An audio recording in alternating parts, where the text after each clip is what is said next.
हरि जय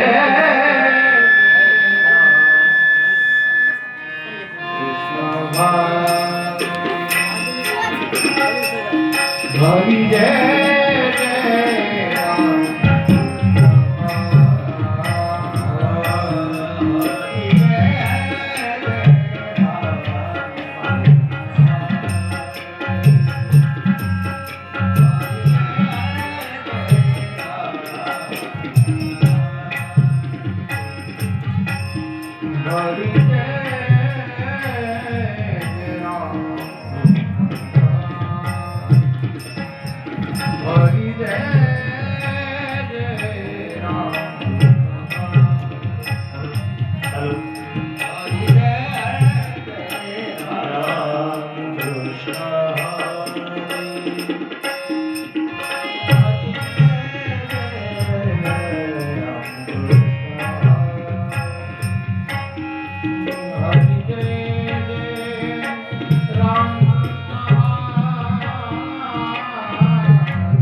हरी सुंदर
आवाज थोडा अजून मोकळा पाहिजे.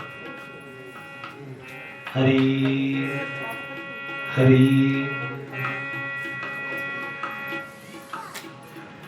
हरी. हा पुंडलीक वरदा हरी विठ्ठल. श्री ज्ञानदेव तुकाराम. बेस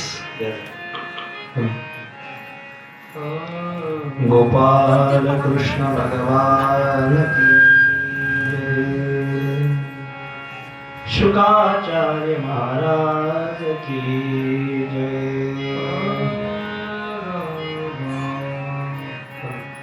वक्रतुंड महाकाय सूर्यकोटि समप्रभ निर्विघ्नं कुरु मे देव सर्वकार्येषु सर्वदा. गणनाथ सरस्वती रवि शुक्रो बृहस्पति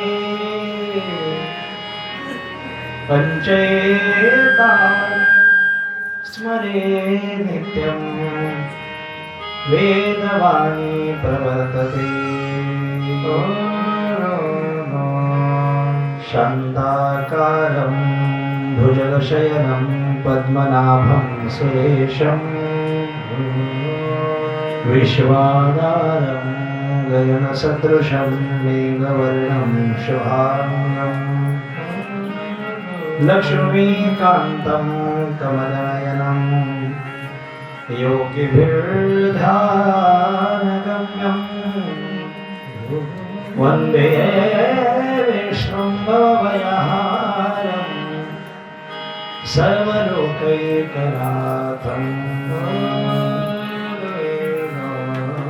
सच्चिदानन्दरूपाय विश्वोत्पत्त्यादिहेतवे तापत्रय विनाशाय श्रीकृष्णाय वयं नमः.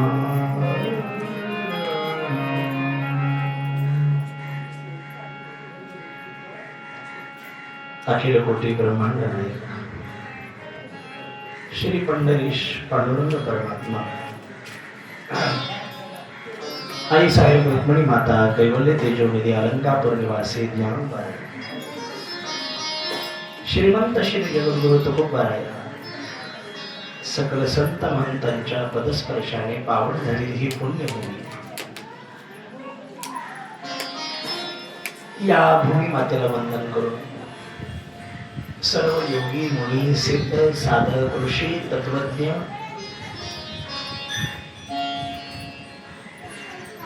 वाङ्मयाचा अधिकार जोडणारी सर्व वाङ्मयाची परंपरा असणारी अभ्यासक फळावरील सर्व निष्ठावान मंडळी, जमलेला सर्व पुरुष वर्ग आणि आलेल्या सर्व माता महिला सर्वांच्या चरणी साष्टांग दंडवत घालून आजच्या श्रीमद भागवत कथेच्या प्रथम दिवसाला आपण प्रारंभ करत आहोत. भगवंताची दिव्य मंगलमय आणि पवित्र अशी चरित्र कथा. आजपासून आपण त्याचा विचार प्रारंभ करतो. आवाज अजूनही पाहिजे तसा नाही. आवाज दबतो याचा काही. मॉनिटरचे आवाज द्या. वाटल्यास एक मॉनिटर माझ्याजवळ आहे. आवाज असा बेस, थोडा बेस द्या मला. हरी लगेन द्या थोडासा. चालू तर आहे ना मॉनिटर? नाही तर ठेवायचं असेल बस. हा बस.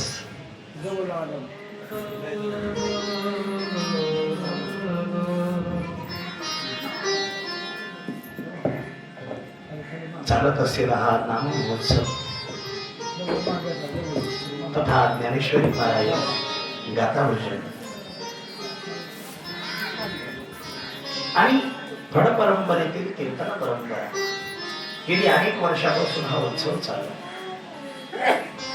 या वर्षी थोडस उत्सवामध्ये वेगळं काहीतरी करावं या इच्छेने श्रीमद भागवत कथेचं आयोजन केलं. गावात पहिल्यांदाच कथा होती का पहिल्यांदाच कथा आहे. त्यामुळे ही अगदीच महत्वाची गोष्ट आहे. मी विचार केला होता की मला लोकांची वाट बघावी लागेल, पण आज असं दिसलं की लोकच माझी वाट बघतायत. माता वर्ग येऊन बसलेला होता. रस्ता खराब असल्यामुळे थोडासा यायला उशीर झाला, पण आपली भेट काही आजच्या दिवस नाहीये. आपण 6 दिवस भेटणार आहोत. तुमच्या सर्वांच्या दर्शनाचा योग पुन्हा पुन्हा आपल्याला प्राप्त होत. गेल्या वर्षी येणं झालं. गेल्या वर्षी थोडं सुचवलं होतं की आम्हाला भागवत कथा करायची आहे. त्या संबंधानं आपण यावर्षी पुन्हा एकदा सर्वांच्या दर्शनाचा योग जोडून आलाय. भगवत प्रिय असणारे, परमार्थदर्शी असणारे, भगवंताच्या अनपेक्षितपणे का असं आपण भक्तीला महत्व देणारी या सर्व संत महात्म्यांची मंडळी, वाङ्मयाची मंडळी आणि माता वर्गांच्या उपस्थितीत हा उत्सव चालू आहे. सर्व गाववाले असतील, गुणीजन मंडळी असतील, टाळ वाजवणारे असतील, संयोजक मंडळी असतील, श्रोता वर्ग असेल, कीर्तनाचं आयोजन करणारे असतील, धडपड करणारी मंडळी असतील, हे सर्व उपस्थित आहेत म्हणूनच हा उत्सव चालू आहे. त्यामुळं सद्गुरू आपांची प्रेरणा घेऊन मालकांच्या आशीर्वादानं सर्व भाविकांच्या उपस्थितीत काहीतरी तुमच्या समोर मला सांगायचं, जे भागवताच्या संबंधानं असेल, कृष्ण दर्शनाच्या संबंधानं असेल. ईश्वरीय चैतन्याचा बोध घेत असताना अनेकांनी याचं एक वर्णन करून ठेवलं. यांनी फार मोठा एक विस्तार करून ठेवला, ज्यामध्ये ज्ञानेश्वरी आपण जाणून आहोत. ज्ञानेश्वरी बरोबर भागवताचाही विचार आपण करत आहात. फडावरील मंडळींना एकनाथी भागवत जरा जवळ आपल्या पाठातलं आहे, आपल्या संबंधातलं आहे, पण व्यासांचं भागवत म्हणलं की थोडंसं अनोळखी वाटतं. 18,000 श्लोकामध्ये तयार झालेले हे भागवत, 12 स्कंदामध्ये श्रीकृष्ण चरित्राचा, चरणामृताचा विचार करणारे हे भागवत आपल्या मनाचं परिवर्तन करणारं असावं, सत्यत्वाचा अनुभव देणारा असावं, जीव ब्रह्म ऐक्यत्वाचं दर्शन करणारं असावं, म्हणून त्या संबंधानं आपण थोडीशी चर्चा करतोय. माता वर्ग जमलाय, अजूनही पुढे जमतील. उन्हाळ्याचे दिवस आहेत, थोडस जास्त त्रास होणार आहे तुम्हाला, पण अगदीच श्रीकृष्ण चरण कमलाचा जर आपण विचार करत आहात तर कथा ऐकल्यानं उन्हाळा काही कमी होणार नाही. ऊन लागायचं तेवढं लागावंच लागेल, तेवढं भोगावंच लागेल. कथेला येऊन बसल्यानंतर गुडघेदुखी नीट होईल असं काही नसतं. कथा ऐकल्यानंतर संसारातले दुःख जातील असं काही होणार नाही. 7-7 दिवसाची कथा ऐकल्यानंतर माझ्या सोयाबीनला भाव लागेल असं काही होत नसतं. परमार्थ प्रपंच सुधरत नाही. परमार्थानं प्रपंचातले दुःख जात नाही, पण परमार्थातल्या आनंदापुढे प्रपंचाच्या दुःखाचा विसर मात्र नक्की पडतो. सर्वात मोठी फलश्रुती, जीव जर ब्रह्मत्वाला प्राप्त व्हायचा असेल तर जीवानं संसारामध्ये गुंतू नये असं आतापर्यंत आपण ऐकलं. त्याला काय करावं, कोणत्या संबंधाची कर्म करावी याबद्दल अनेकांनी अनेक संबंधातून लिहून ठेवलं. शास्त्रकार तर म्हणतात प्रपंचाचं एक नवलच आहे. प्रपंचाची नवलाई सांगितली शास्त्रकारांनी. अतिपरिचयात अवज्ञात संतत गमनात अनादर भवति. शास्त्रकार बोलतात एखाद्या व्यक्तीचा, विषयाचा किंवा वस्तूचा परिचय जर जास्त वाढला तर किंमत कमी होते. शास्त्रामध्ये एक वर्णन आहे. आता मी गेल्या वर्षी तिथं आलो होतो त्यामुळे या वर्षी आलो. ज्यांनी गेल्या वर्षी मला बघितलं किंवा फडावर जे मला बघतायत त्यांना काही वाटत नसेल माझ्याकडे बघताय, म्हणजे नवीनच आज येऊन बसलेत त्यांना मात्र अप्रूप वाटत असेल आजच्या कथेतून. काय बोलणार आहे की, किती वेळ बोलणार आहे की, कसं बोलणार आहे की, तुम्हाला जरा नवल वाटेल. उद्या काहीच वाटणार नाही, कारण कालचा अनुभव आहे की म्हणतात. बरोबर आहे. एका व्यक्तीचा एका दिवसासाठी संबंध जास्त वाढला तर किंमत लगेच कमी होते. तुम्ही पंढरपूरला निघाला तर कधी कधी पंढरपूरला यायला कधी कधी रात्र होत असेल. कधी कधी दशमीला तुम्ही 7-8 वाजता रात्री येतात सर पंढरपूरला. असं झालंय का कधी? त्या वेळेला गेल्यानंतर तुम्ही स्नान करता.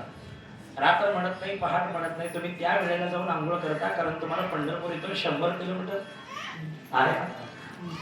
तुम्हाला ती 100 किलोमीटर लांब आहे. मला फक्त 4 पावलावर आहे ती चंद्रभागा. तुम्ही जेवढा आपुलकीने त्या चंद्रभागेकडे जाता, मला काहीच वाटत नाही त्या चंद्रभागेचं. का? कारण म्युन्सिपाल्टीनं नळ बसवलेत घराघरामध्ये. चंद्रभागेचं पाणी थेट आमच्या घरामध्ये येते. काय गरज आहे तिच्याकडे जायची? जेवढं तुम्हाला नवल वाटतं ते चंद्रभागेकडे बघताना, मला काहीच वाटत नाही. कारण मला फक्त ते 4 पावलावर आहे म्हणून. याला म्हणावं आधी परिचय. आता बघ, शास्त्र म्हणतं मलयागिरीचं चंदन बाजारात गेला तर 1000 रुपये तोळ्यानं विकत मिळतं म्हणून. पण ते चंदन ज्या डोंगरावर उगवताना त्या डोंगरावर राहणारी माणसं चुलीला जर लाकडं नसतील तर चंदन चुलीत घालून त्याच्यावर चहा करून पितात. याला म्हणावा अति परिचय. आता वडणी माझं काही बोलणं चुकत नाही. व्यक्तीचा परिचय जास्त वाढला की किंमत कमी होते. वस्तूचा असो विषयाचा असो परिचय जास्त वाढला की किंमत कमी होते. बरोबर आहे ना माझं म्हणून? काही चुकत नाही की माझं म्हणून? माझा संसाराचा परिचय किती दिवसापासून आहे? बोला की त्याची कधीतरी किंमत कमी झाली आहे का? कधीतरी त्याची आवडण्या घडली आहे का? कधीतरी त्याला लाथ मारून आम्ही निघालोय का बाहेर? नाही. लई लोक घराबाहेरचे पडतात पण त्याला वैराग्य नाही, वैताग म्हणतात. जो वैताग फार वेळ मनामध्ये राहत नाही. शुभ का बोला शाम को आपणही घरात आहे म्हटल्यासारखं संसाराचा परिचय जरी जास्त असला तरी त्याची किंमत कधीच कमी होत नाही. म्हणून मी म्हणतोय कथा ऐकल्यानं संसाराचं परिवर्तन होणार नाही. आपल्या वाट्याला जर प्रारंभातले काही भोग असतील तर त्या भोगाच्या दुःखाचा विसर मात्र पडेल.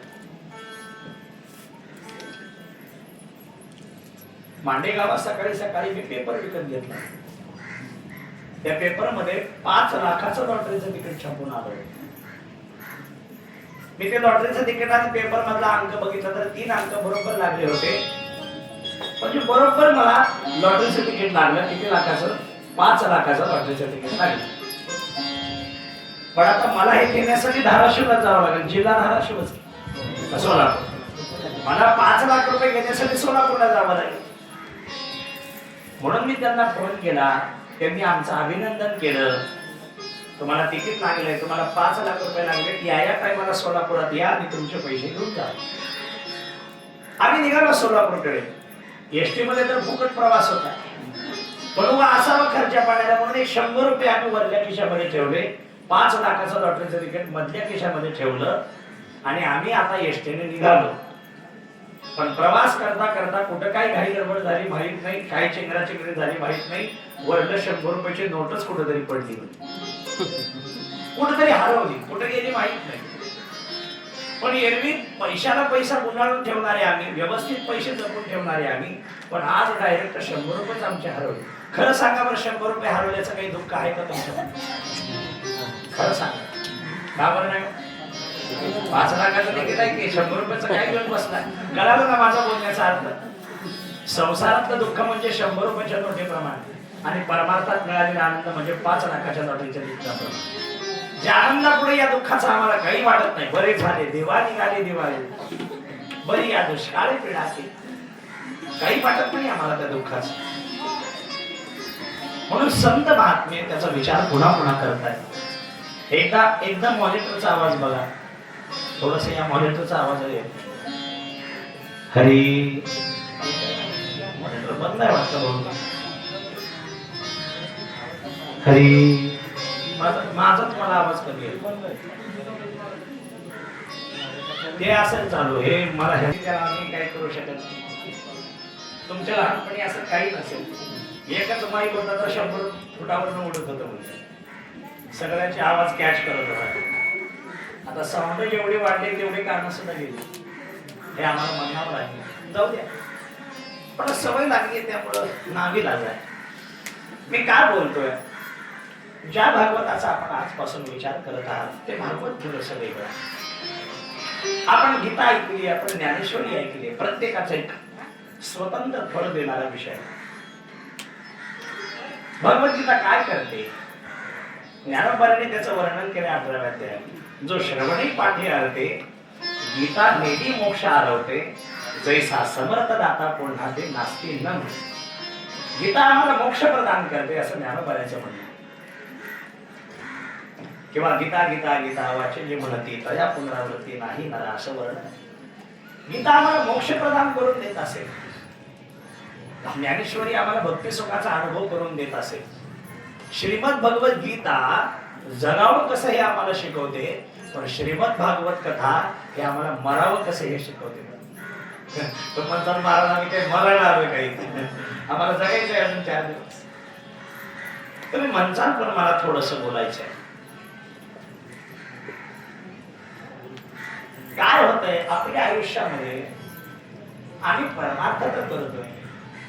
गेली अनेक वर्षापासून गावामध्ये उत्सव आहे, त्या उत्सवामध्ये आम्ही जातो.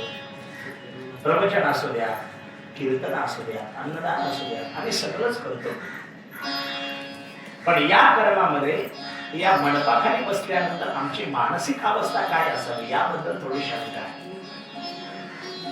लोक त्याबद्दल थोडंसं गैरवर्तन करतायत, मत परिवर्तन करतायत. कीर्तन आमची मन आता एकाग्र होत नाही पूर्वीसारखं. मनोरंजनाची इच्छा करतो आम्ही. हसवणारा महाराज आम्हाला जरा जास्त गोड लागतो. ज्यांनी आमचं मनोरंजन केलं तेच आम्हाला जास्त जवळचे वाटतात. सत्यत्वाचा अनुभव फार कमी त्याच्या काळामध्ये, फार कमी. जीव परब्रह्मदर्शी होत नाहीये. कोणता भोग त्यानं भोगावा, काय करावं हे त्याला कळत नाही. मला थोडस बोलायचंय तुम्हाला, ऐका. प्रपंच करणाऱ्या जीवाला कधी परमार्थ क्षेत्रातला आनंद भोगून माहित. आता मगाशी पाणी मारल्यामुळे काही काही ठिकाणी खड्ड्यात पाणी साठले. एखादं बेडू पुढे मारत मारत तर त्या पाण्यामध्ये पोहत आणि म्हणतो वाह काय समुद्र आहे.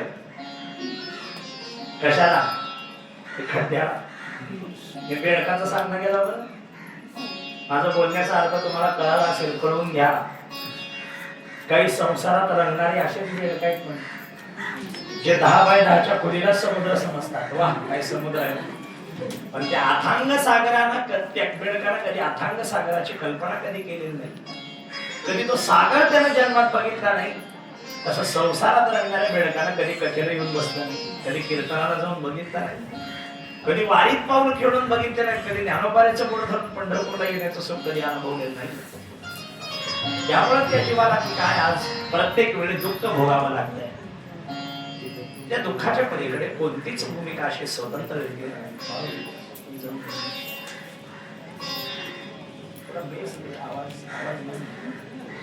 आता तिकडला आवाज कसा येतोय मला माहित नाही, पण माझीच मला आवाज थोडासा बसतोय. मला हे पुन्हा पुन्हा सांगायचं. आम्ही आवश्यक ते कर्म करत राहिलो, पण कर्म करत असताना सत्य असत्याची जाणीव आम्हाला झालीच नाही. जीव लहानाचा मोठा झाला, कर्म करायला लागला. संसारिक परिश्रम घेत असताना तो परमार्थही करायला लागला, पण जीवाला काहीच कळालं नाही. काहीच कळालं नाही या जीवाला काय असतं काही. मला बोलणं लक्षात येते का? नवऱ्याला दिवाळी म्हणून 5000ची साडी आणली हो, आम्हाला आनंद होतो का नाही? होतो. पण तो आनंद अजून द्विगुणित करायचा असेल तर ती साडी नेसावी लागते, 4 मैत्रिणींकडे जाऊन दाखवावी लागते. त्या मैत्रिणी म्हटल्या फार छान दिसतीस ग तू या साडीत, मग आमचं कुठंतरी पोट भरतं. पण मला अजून विचारायचंय तुम्हाला की साडी घालून आम्ही घरी आलो, जशाला तशी साडी घडी करून आम्ही कपाटामध्ये ठेवली आणि दुसऱ्या दिवशी दिवाळी म्हणून पहिल्या आंघोळीला आम्ही तीच साडी पुन्हा नेसली. पण मला एवढंच विचारायचंय, पहिल्यांदा साडी घालताना जेवढा चेहऱ्यावर आनंद आहे, दुसऱ्यांदा घालताना राहतो. हे साडीचं सांगत नाही, अशा संसारातले बरेचसे विषय आहेत जे 5000चे नाही, 5 लाखाचे नाही, 5 कोटीचे असतील. पण जेवढं पहिल्यांदा आमच्या डोळ्यासमोर येताना जेवढा आनंद आहे तेवढा दुसऱ्यांदा माझ्या गावामध्ये लग्न वगैरे होत नाही, विचारायला सर त्या लग्नात डीजे वगैरे वाजतो का तुमच्या गावात? डीजे वाजतो ना? त्या डीजे वर वाजणारी गाणी किती दिवसापूर्वीची असतात? लई जुना आम्ही लावायला लावत नाही, त्याला नवीन काहीतरी लाव म्हणतो, ट्रेंड म्हणतो. फार फार तर 5-6 महिन्यापूर्वीचे गाणी वाजवायला सांगतो, त्याच्या अगोदरचे नाही आम्ही वाजवायला लावतो, कारण ते जुनं झालंय म्हणतो. आत्ताच्या पिक्चर मधलं काहीतरी लावा असं म्हणतो का नाही? नवीन काहीतरी लाव, जुनं लावू नको असं म्हणतो. रूप पाहता रोशिनीला किती वर्ष झाली? बोला की सुंदर ते ध्यान येऊन किती वर्ष झाली? ते म्हटल्याशिवाय आमचं कीर्तनच चालू होत नाही. हे शब्द नवती देका ब्रह्म साम्राज्य दीपिका अर्जुना लागी चित्कळिका उजळली या श्रीकृष्ण.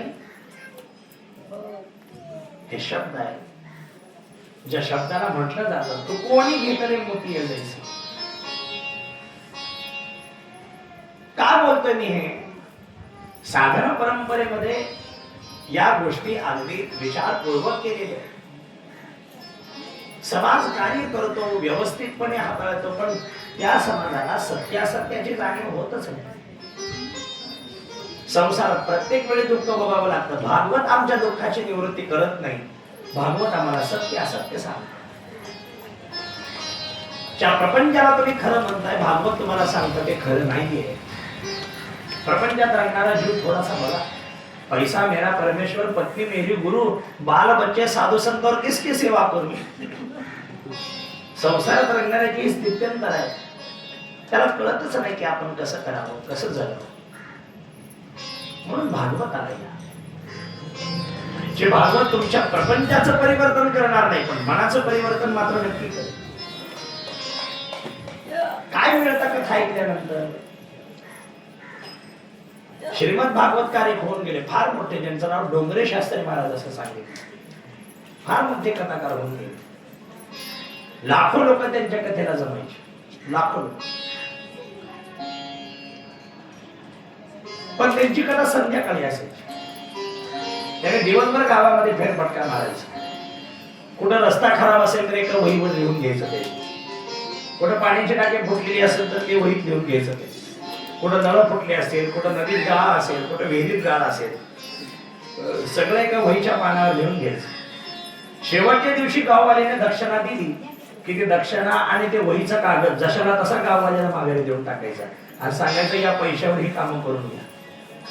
अशा एक कथा वाचक होते एकेकाने. एवढं वैराग्यपूर्ण त्यांची अवस्था होती. वयात आलेल्या आई वडिलांनी सांगितलं की लग्न करून घ्या, तुम्ही वयात आलेला आहात. भागवत तर सुंदर सांगताय म्हणे, पण लग्न करून घेतलं पाहिजे. आई वडिलांच्या हट्टामुळे त्यांनी लग्न केलं आणि लग्नानंतर पहिल्या रात्रीचा प्रसंग आला. ते तिला म्हणायला लागले की मी तुझ्या बरोबर संसार करायला तयार आहे, तुला स्पर्श करायला तयार आहे, पण एका अटीवर. कोणती अट? मी तुला स्पर्श करण्या अगोदर माझ्या तोंडून निघालेले 108 भागवत कथा तुला ऐकावी लागतील, मग मी तुला स्पर्श करायला तयार आहे. जगप्रसिद्ध कथा वाचक होते, त्यामुळे एकामागे एक सारखंच कुठल्या ना कुठल्या तरी गावामध्ये कथा असायच्या. काही अडचण वाटली नाही त्यांना. त्याने म्हणजे काही हरकत नाही, तिने मी साध्वी कन्या होती. तिने म्हणजे तुम्ही म्हणचाल तसं. प्रत्येक वेळी ही सोबत निघाली, तिनं कथा म्हण बरोबर ऐकायची. 5 ते 7 वर्षामध्ये 108 भागवत कथा ऐकून पूर्ण झाली. भागवत कथा संपली, 108वी भागवत झालं.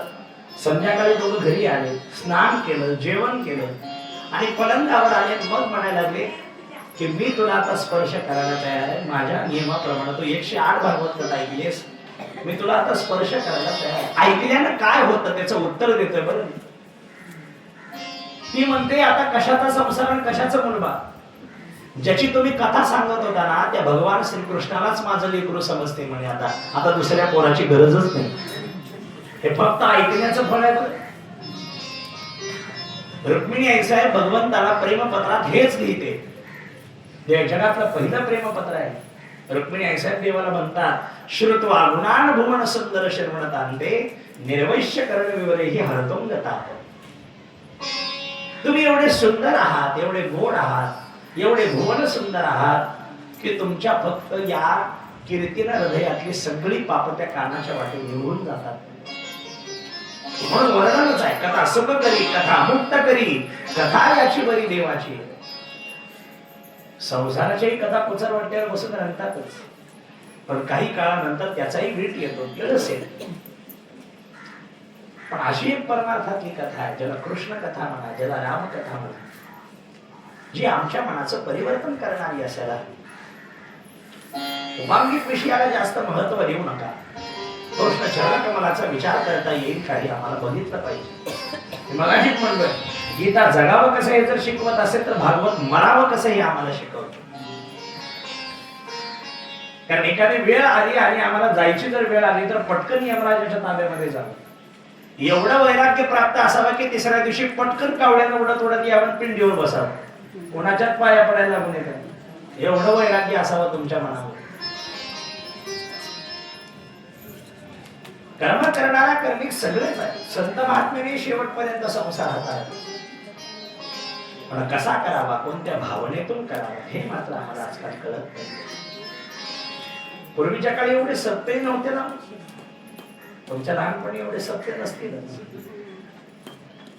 आता लोकांत भांडणं वाटली म्हणून सत्य वाटलं. आमचा भाग तुमचा भाग जरा चांगलाच आहे, आमचा भाग जरा थोडासा अवघडलेला आहे.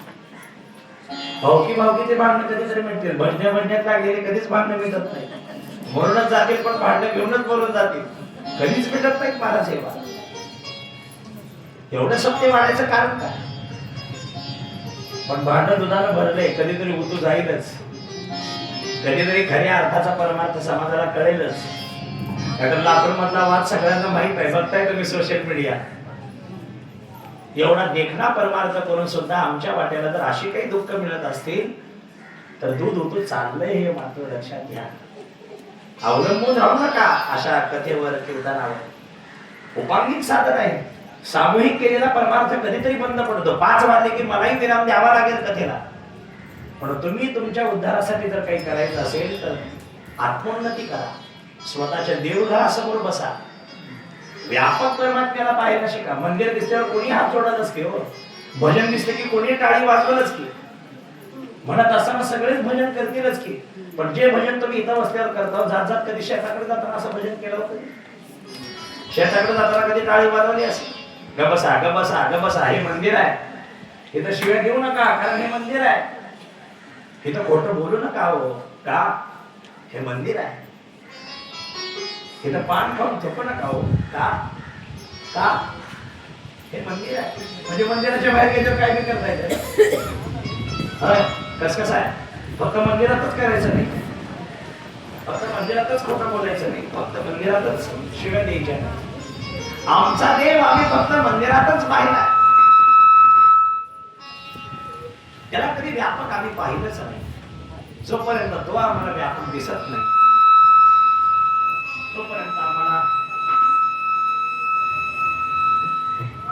तोपर्यंत आम्हाला हा देव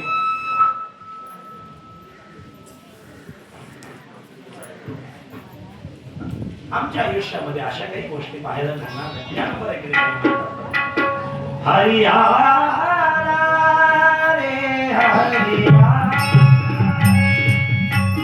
हरि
हरी वाचो नाही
जीव ब्रह्मत्व प्राप्त करून घ्यायचं असेल तर त्याला व्यापक देवालाच पाहावं लागेल. काय म्हणजे आवाज काय होते? हरी हा बरं आहे. आता थोडा आवाज द्या, फक्त सगळं व्यवस्थित होईल, फक्त आवाज द्या.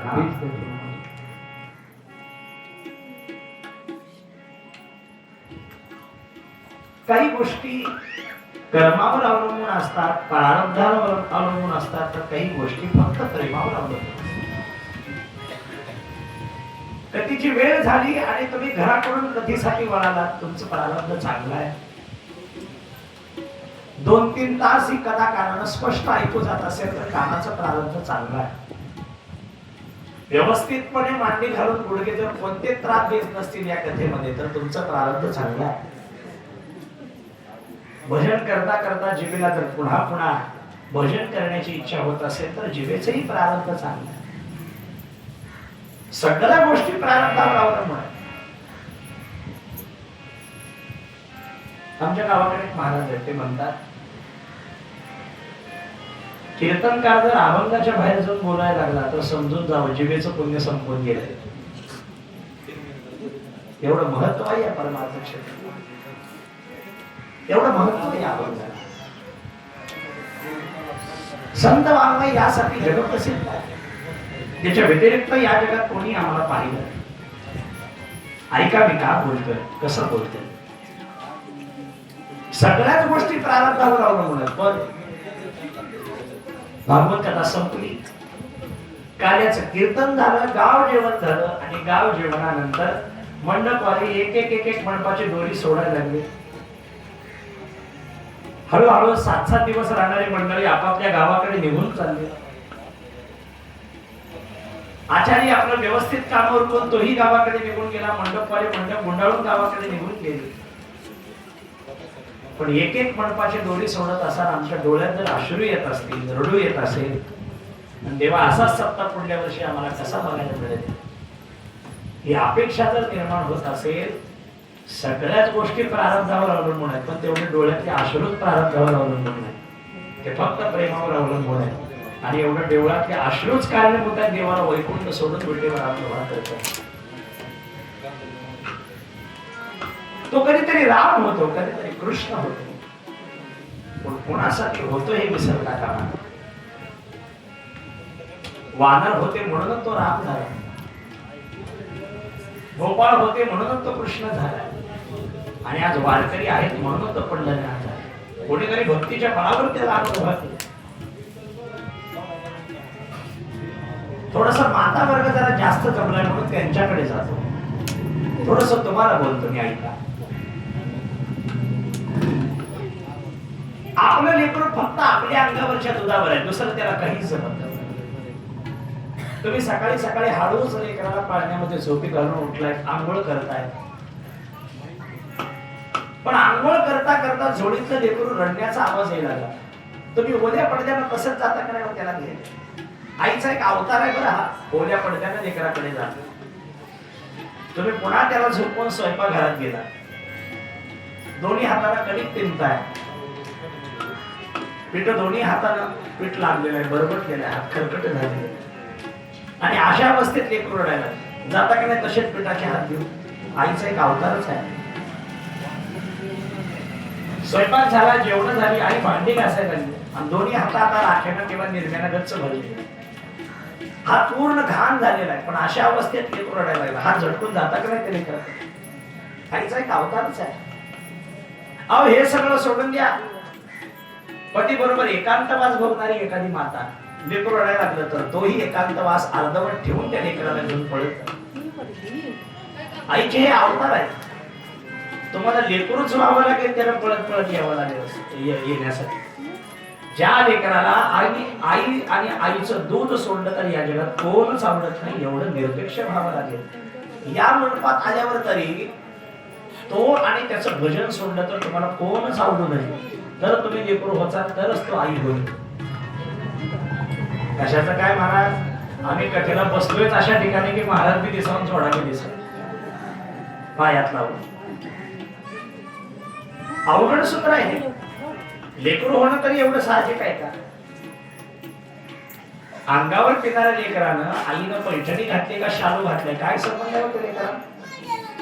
बोला की. गळ्यामध्ये बोरमाळ घातलाय, नेकलेस घातलाय, चप्पल हार घातले, काय घातलंय? काहीच बघत नाही ते लेकरू. काय संबंध त्याला गळ्यातल्या दागिन्याचा? आईनं पावडर लावली का फेर लावली काय लावले, कशाला बघतात ते लेकरू सांगा. बरं डोक्यामध्ये गजरा जो घातलाय तो शेवंतीचा का मोगऱ्याचा आहे, काय संबंध ते लेकरू? फक्त दुधाचा संबंध आहे. हे सोडलं तर आईनं बाकीचा शृंगार कोणता केला काही संबंध नाही आम्हाला. तसं देवही किती व्यापक असू द्या, किती मोठा असू द्या, सर्वत्र असू द्या, पण आमच्या कीर्तनात तो पितांबर फिटोपर्यंत असताना बाद झाला ना, मग अजून काय पाहिजे आम्हाला? एवढी निरपेक्षता आमच्याकडे आहे की देवाला आमच्यासाठी सगुण साकार होतो. अंडादा कारणे नरसिंह झालासी, त्याची या बोलासी सत्य केले. तो यांच्यासाठी सगुण साकार होतो हे आपण विसरता कामा नये. भगवत प्रिय असणाऱ्या, अवस्थात्रय असणाऱ्या साधकांनी एवढं सुंदर असं सगुण रूप भगवंत असं धारण केलंय. त्या भगवंताला आणून उभा केलंय. कधी त्रिभंगी देवडा असेल, कधी समपाय कर, कधी उभा ते घेऊन असेल. हा कोणासाठी सगुण साकार होतो या प्रश्नाच्या उत्तरासाठीच कथेचं आयोजन केलं जातं. कथा या शब्दाचा अर्थच कोहम, काय घडलं या शब्दाचे अर्थ म्हणजे कथा आहे. काय घडलं म्हणून देव 24 वेळा अवतारला आला याचं उत्तर म्हणजे कथा. काय घडलं म्हणून त्याला नरसिंहासारखं उग्र रूप धरावं लागलं त्याचं उत्तर म्हणजे कथा. अनेक प्रश्नाची उत्तर देणार आहेत मी, पण तुम्ही उद्या आला तर आज काही गोष्टी फक्त प्रश्नानं सोडवणार आहेत आणि त्याची उद्या परवा उत्तर देणार आहे. मला काही जास्त दिवस नाही आहेत कथेमध्ये. आजचा दिवस अर्धा उलटून गेला, मंगलाचरणामध्येच आजचा पहिला दिवस जाईल. त्यामुळे काही गोष्टी अगदी महत्वाच्या आहेत, ऐका. देवाचे 24 अवतारच का? अनंत अवतार कसं सांगितलं जातात, पण 24 अवतारच का? कोण कोणते? उद्या या कथेला तुम्हाला सांगते देवाचे कोणते 24 अवतार. थोडाफार रामायणातही विचार केलाय भागवताने. 4 अध्यायामध्ये रामायण आलेले. रामायणातले काही विस्तारपूर्वक विचार नाही करणार, पण काही तर्क तुमच्या समोर मांडणार. रामाला वनवासाला पाठवणारी कोण? काही नाही. दशरथ राजा म्हणजे नाही. मग कोण? स्वर्गातले देव. कसे काय? या उद्या सांगतो. आज कशाला सांगतो? थोडं तर उपाशी ठेवावं लागेलच की, तरच उद्या यायचं. ऐका अजून एक नाव. सीतेच्या वडिलाचं नाव काय? बोललेले माणसं तर मला आवडतात, बोलत जा. माझा बोलणं स्वभाव. जनक राजा ना, बरोबर आहे की तुमचं म्हण. जनक आणि सून आहे ना, ते सीतेचे आई वडील. आता मी सांगतो, जनकांच्या वडिलाचं नाव आहे रावण आणि आईचं नाव आहे मंदोदरी. आता हे कसं या उद्या सांगतो, आज नाही सांगणार. पण जनकाच्या आई वडिलाचं नाव रावण आणि मंदोदरी आहे. वाटल्याकडे आश्चर्य. भागवतात अशी काही तर्क आहेत म्हणा, त्या तर्काचं उत्तर आम्हाला शोधता येईल. बापाने लेकीवर डोळा ठेवला म्हणून रामायण घडलं. बाप लेकाचं नातं सांगितलंय रावण आणि सीतेचं. रामायण उगाच घडत नाही, भागवत उगाच घडत नाही. रामायणात राहिलेले अनेक अर्धवट असे भाग आहेत ज्या अर्धवट भागाला पूर्ण करण्यासाठीच भागवत. ते चंद्राला दिलेलं वचन असेल, सुग्रीवाला दिलेलं वरदान असेल, वालीला मरताना दिलेला शाप असेल, ते पूर्ण करण्यासाठी भागवत आहे. कृष्ण अवतार अनेक उत्तर आहे. भागवत 6 दिवसात असल्यामुळे मला तिसऱ्या दिवशी कृष्ण जन्म करावा लागणार. त्यामुळे आज आणि उद्या हे 2 दिवस आहेत माझ्या हाती पहिले सगळे स्कंद सावरून घ्यायचे. त्यामुळे जास्त विचार काही करणार नाही. पण भागवताच्या संबंधानं परमात्मा किती व्यापक आहे त्याचं वर्णन केलंय. श्रीमद भागवताचा पहिला अध्याय, महात्म्यातला पहिला अध्याय आणि पहिल्या अध्यायाचा पहिला श्लोक. सच्चिदानंद रूपाय विश्वोत्पत्त्यादि हेतवे तापत्रय विनाशाय श्रीकृष्णाय वयं नमः. परमात्मा किती व्यापक आहे त्याचं वर्णन केलं. सच्चिद आनंद रूप, तो नित्य आहे, तो तृप्त आहे, तो शाश्वत आहे, तो अनादि अनंत आहे. पूर्वी कोटेच नव्हते काही, चंद्र सूर्य तारा नाही, अवघे शून्य जे होते पाही काढवा तेरे तेरे ते. पूर्वी कोणच नव्हता तर तो एकटाच होता. नंतरही कोणच नसणार आहे, पण तो एकटा मात्र अजरामर. तो निर्गुणच आहे की काळी पाहता येत नाही आम्हाला तो कसा आहे. वार यायला लागले का तिकडून? वार वार यायला लागले. मस्त अशी वाऱ्याची झुळूक यायला लागली बघ. कधी कधी येते ना तिकडल्या कोपऱ्यात जरा जास्तच वारं लागेल. लागते का नाही सांगा बरं. मग सांगा बरं वाऱ्याचा कलर कोणता आहे? वारं तर यायला लागलं ना, मग कलर कसं काय माहिती? बरं जाऊ दे. आकार वर्तुळ, चौकोनी, आयताकृती काहीतरी असेल, नाही सांगता येत. कलर बी नाही, आकारही नाही, वजन तर सांगा. हा अनुभव नाही ते बघा हे वार. पण दिसायला कसं म्हटल्यानंतर आहे तुमच्याकडे उत्तर. एकेकाळी देवही असाच होता, निर्गुण तत्वात व्यापक. नव्हता काळा गोरा खुजाना टिंगला, रंग नहीं रूप नहीं नहीं वर्ण छाया, निराकार निर्गुण तो चिरपुराया, तो चिरपुराया. निराकार निर्गुण चिरपुराया, चिरपुराया. मैं गुलाम तेरा, मैं गुलाम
व्यापकच आहे म्हणे, त्याला कोणी पाहता येत नाही. आकार उकार मकार करती हा विचार, विठ्ठला परंपार न कळे रया, पण संताची संगती प्रेमाचा कल्लोळ. ज्ञानोबा बोलतात त्याला पाहता येत नाही म्हणे आपण, पण कोणीतरी त्याला व्यापक असणारं सगुण केलं. समुद्रात गेलो, समुद्रात तांब्या घेऊन समुद्रात गेलो आणि थोडस तांब्यामध्ये पाणी घेतलं. कशातलं? समुद्रातलं. आता समुद्रातलं पाणी तांब्यातलं पाणी काही वेगळं आहे का? बोला, एकच आहे ना पाणी. पण आता मला तांब्यातलं पाणी समुद्रातलं पाणी एक करायचं, काय करावं लागतं? बोला ना, विचार करा. तांब्यातलं पाणी समुद्रात वतावं लागेल, झालं की एकच होईल का पाणी? ऐका आता, तांब्यातलं पाणी समुद्रात ओतणं म्हणजे साधकाची अवस्था आहे, पण अख्खा समुद्र तांब्यामध्ये आणून बसवणं म्हणजे संतांची अवस्था. कळालं? भक्ती करून मन व्यापक करणं कोणालाही जमतंय, पण व्यापक असलेला परमात्मा भक्तीच्या बळावर विटेवर आणून उभा करणं एका पुंडलिकाशिवाय कोणाला जमत? एका राधेशिवाय ते कळत नाही की त्याला कृष्ण कशाला म्हणतात.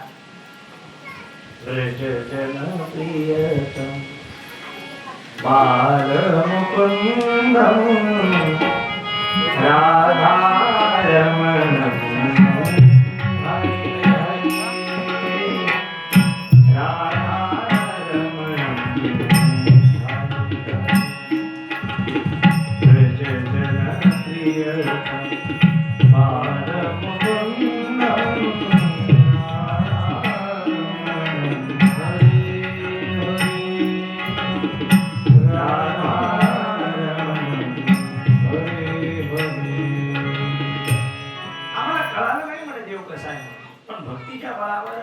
प्रेमाच्या बळावर त्याला अनुभव केलं. भजन रंगाने तुम्ही कोणता साधू शृंगार घातला याला महत्व नाही. तुम्हाला दोन मित्र आहेत, एका मित्राच्या घरी तुम्ही गेला, 4 ठिकाणी घर गळतंय पत्र्याचा, फार गरीब आहे मित्र, पण तुम्ही गेल्यावर एवढं प्रेम करतो तुमच्यावर, तुम्ही आले कडकडून मिठी मारतो, तुम्हाला कुठं ठेव कुठं नाही करतो, कुणाला काय जेवायला हवंय, काय करू द्या सारखं विचार. जेवण झाल्यानंतर आईस्क्रीम खायचं का विचारतो. थंड एखाद्या झाडाखाली तुम्हाला बास टाकून देतो, तेव्हा कूलर लावून तुम्हाला झोपण्याची व्यवस्था करतो. 4 दिवस राहून आग्रह करतो. तुम्ही जर निघालं तर कडकडून मिठी मारून रडतो, पुन्हा कधीतरी या बरं का म्हणून तुम्हाला आग्रहानं सांगतो. असा एक तुमचा मित्र आहे. दुसरा एक मित्र आहे म्हणजे ज्यानं 10 कोटीचं घर बांधलं, त्याच्या घरी आम्ही ते घर बघायला गेलो. 10 लाखाचा सोफाच होता फक्त त्याचा, सागवान. बसलं की विधभर खाली जाईल एवढी मऊ गादी होती म्हणजे. त्या हॉलमध्ये एसी लावला होता, त्या थंडगार एसी मध्ये जाऊन बसलो आम्ही, पण तासभर झालं कोणी पाणी सुद्धा तुम्हाला विचारलं नाही. पुन्हा जाचाल का त्या घरामध्ये? 10 कोटीचं घर आहे ते, जाचाल का पाणी? आणि ते घर गळका असं दे रे, पण मला गेल्यावर कुठे नाही, कुठे ठेव कुठं नाही करतात, एवढं प्रेम करतात नाही म्हणतात. कुणाच्या घरी जाचाल? पुन्हा साधं व्यवहारात सुद्धा तुम्हाला असं केलेलं जमत नाही. महाराज परमार्थ आहे किंवा इथं लागणार नाही का त्याला प्रेम, इथं लागणार नाही त्याला भाव. तुम्ही बाह्य रंगाने कसेही असो, तुमचं मन शुद्ध असेल. काम कोण बंदी खाणी तुका म्हणे दिली दोन्ही इंद्रियाचे धनी, आम्ही झालो गोसाळ. मालकाने गौंड्याला 10 लाख रुपये दिले म्हणे, एवढं मला घर 6 महिन्यामध्ये बांधून नाही, मी पुण्याला जातोय, 6 महिन्याने माघारी येईल, मला माझं घर तयार पाहिजे. गौंड्याने मालकावर विश्वास ठेवला, 10 लाख रुपये घेतले, चांगलं घर 1 मजली बांधून दिलं. 6 महिन्याला मालक आला, गौंडी जवळ गेला, चावी दिली हातामध्ये, तुमच्या हातावर उद्घाटन करा म्हणजे, बघा घर कसं बांधलं. बाहेरून बघता तर काही छान रंग दिलेला होता, काचेच्या खिडक्या बसवलेल्या होत्या, छान छान सगळं व्यवस्थित केलं होतं. पण कुलूप काढलं, दरवाजा उघडला, पहिला पाऊल टाकणार इतक्यामध्ये बघतो तर काय, तिकडून 4-5 उंदरं इकडे फिरत होते, इकडून 4-5 उंदरं तिकडे जात होते. त्या उंदराने सगळं घर घाण करून टाकलं होतं, वास सुटला होता घरामध्ये. मालक पाऊल टाकणार इतक्यामध्ये घेतलेला पाऊल माघारी घेतला, गौंडाला सांगितलं, अगोदर एक घर धुवून काढ, तरच मी घरात जाईन, नाही तर घरात प्रवेश करणार नाही. बघताय ना तुम्ही किती छान घर बांधले, पांढरे शुभ्र कपडे, मस्त असे छान. बघताय ना तुम्ही माझ्याकडे, बाहेरून तर दिसायला चांगलाय म्हणे, पण आत मधलं उघडून बघितलं म्हणे तर उंदरच होते, उंदर होती. किती? 1 नाही 2 नाही, 6 उंदर होते, 6. त्या 6 उंदरांनी एवढं घर घाण करून टाकलं म्हणे की देव यायला तयारच आहे. ओले मृतिकेचे मंदिर, आत 6 जण उंदीर, गुंफा करिता ती पोखर, त्याचा नका करू अंगीकार गार, वासुदेव करीतो खेळ. 6 उंदरांनी घर घाण करून टाकलं. चित्त सुचित करी, मन सुचित करी, असं एक वर्णन आहे. जोपर्यंत मन शुद्ध होत नाही तोपर्यंत कृष्ण दर्शन होणं फार अवघड आहे. म्हणून भगवंताचं व्यापकत्व सांगितलंय, देव किती निर्गुण आहे हे पहा. तो सत्य आहे, तो चिद आहे, तो आनंद घन आहे, तो निर्गुणातीत आहे, तो सगुण साकार आहे, तो माझ्याही हृदयात आहे, तो तुमच्याही हृदयात आहे. फक्त तो तुम्हाला चालना द्यायचं काम करत. व्यापक आहे हे तर मान्य आहे ना तुम्हाला. माझ्या हृदयात आहे तुम्ही मान्य करताल की तुमच्या हृदयात आहे याच्यावर तर विश्वास आहे ना. म्हणजे माझ्या हृदयात आहे, तुमच्या हृदयात आहे. जे कथेला आले नाही त्यांच्या हृदयात आहे. म्हणजे यायचं होतं त्यांना पण उद्या जाऊ. आज पहिला दिवस कसा आहे की काय नाही किंवा उद्या जायचा निर्णय घेऊन घरात झोपले. त्यांच्या घरी त्यांच्या हृदयात आहे ना ते. आहे का नाही.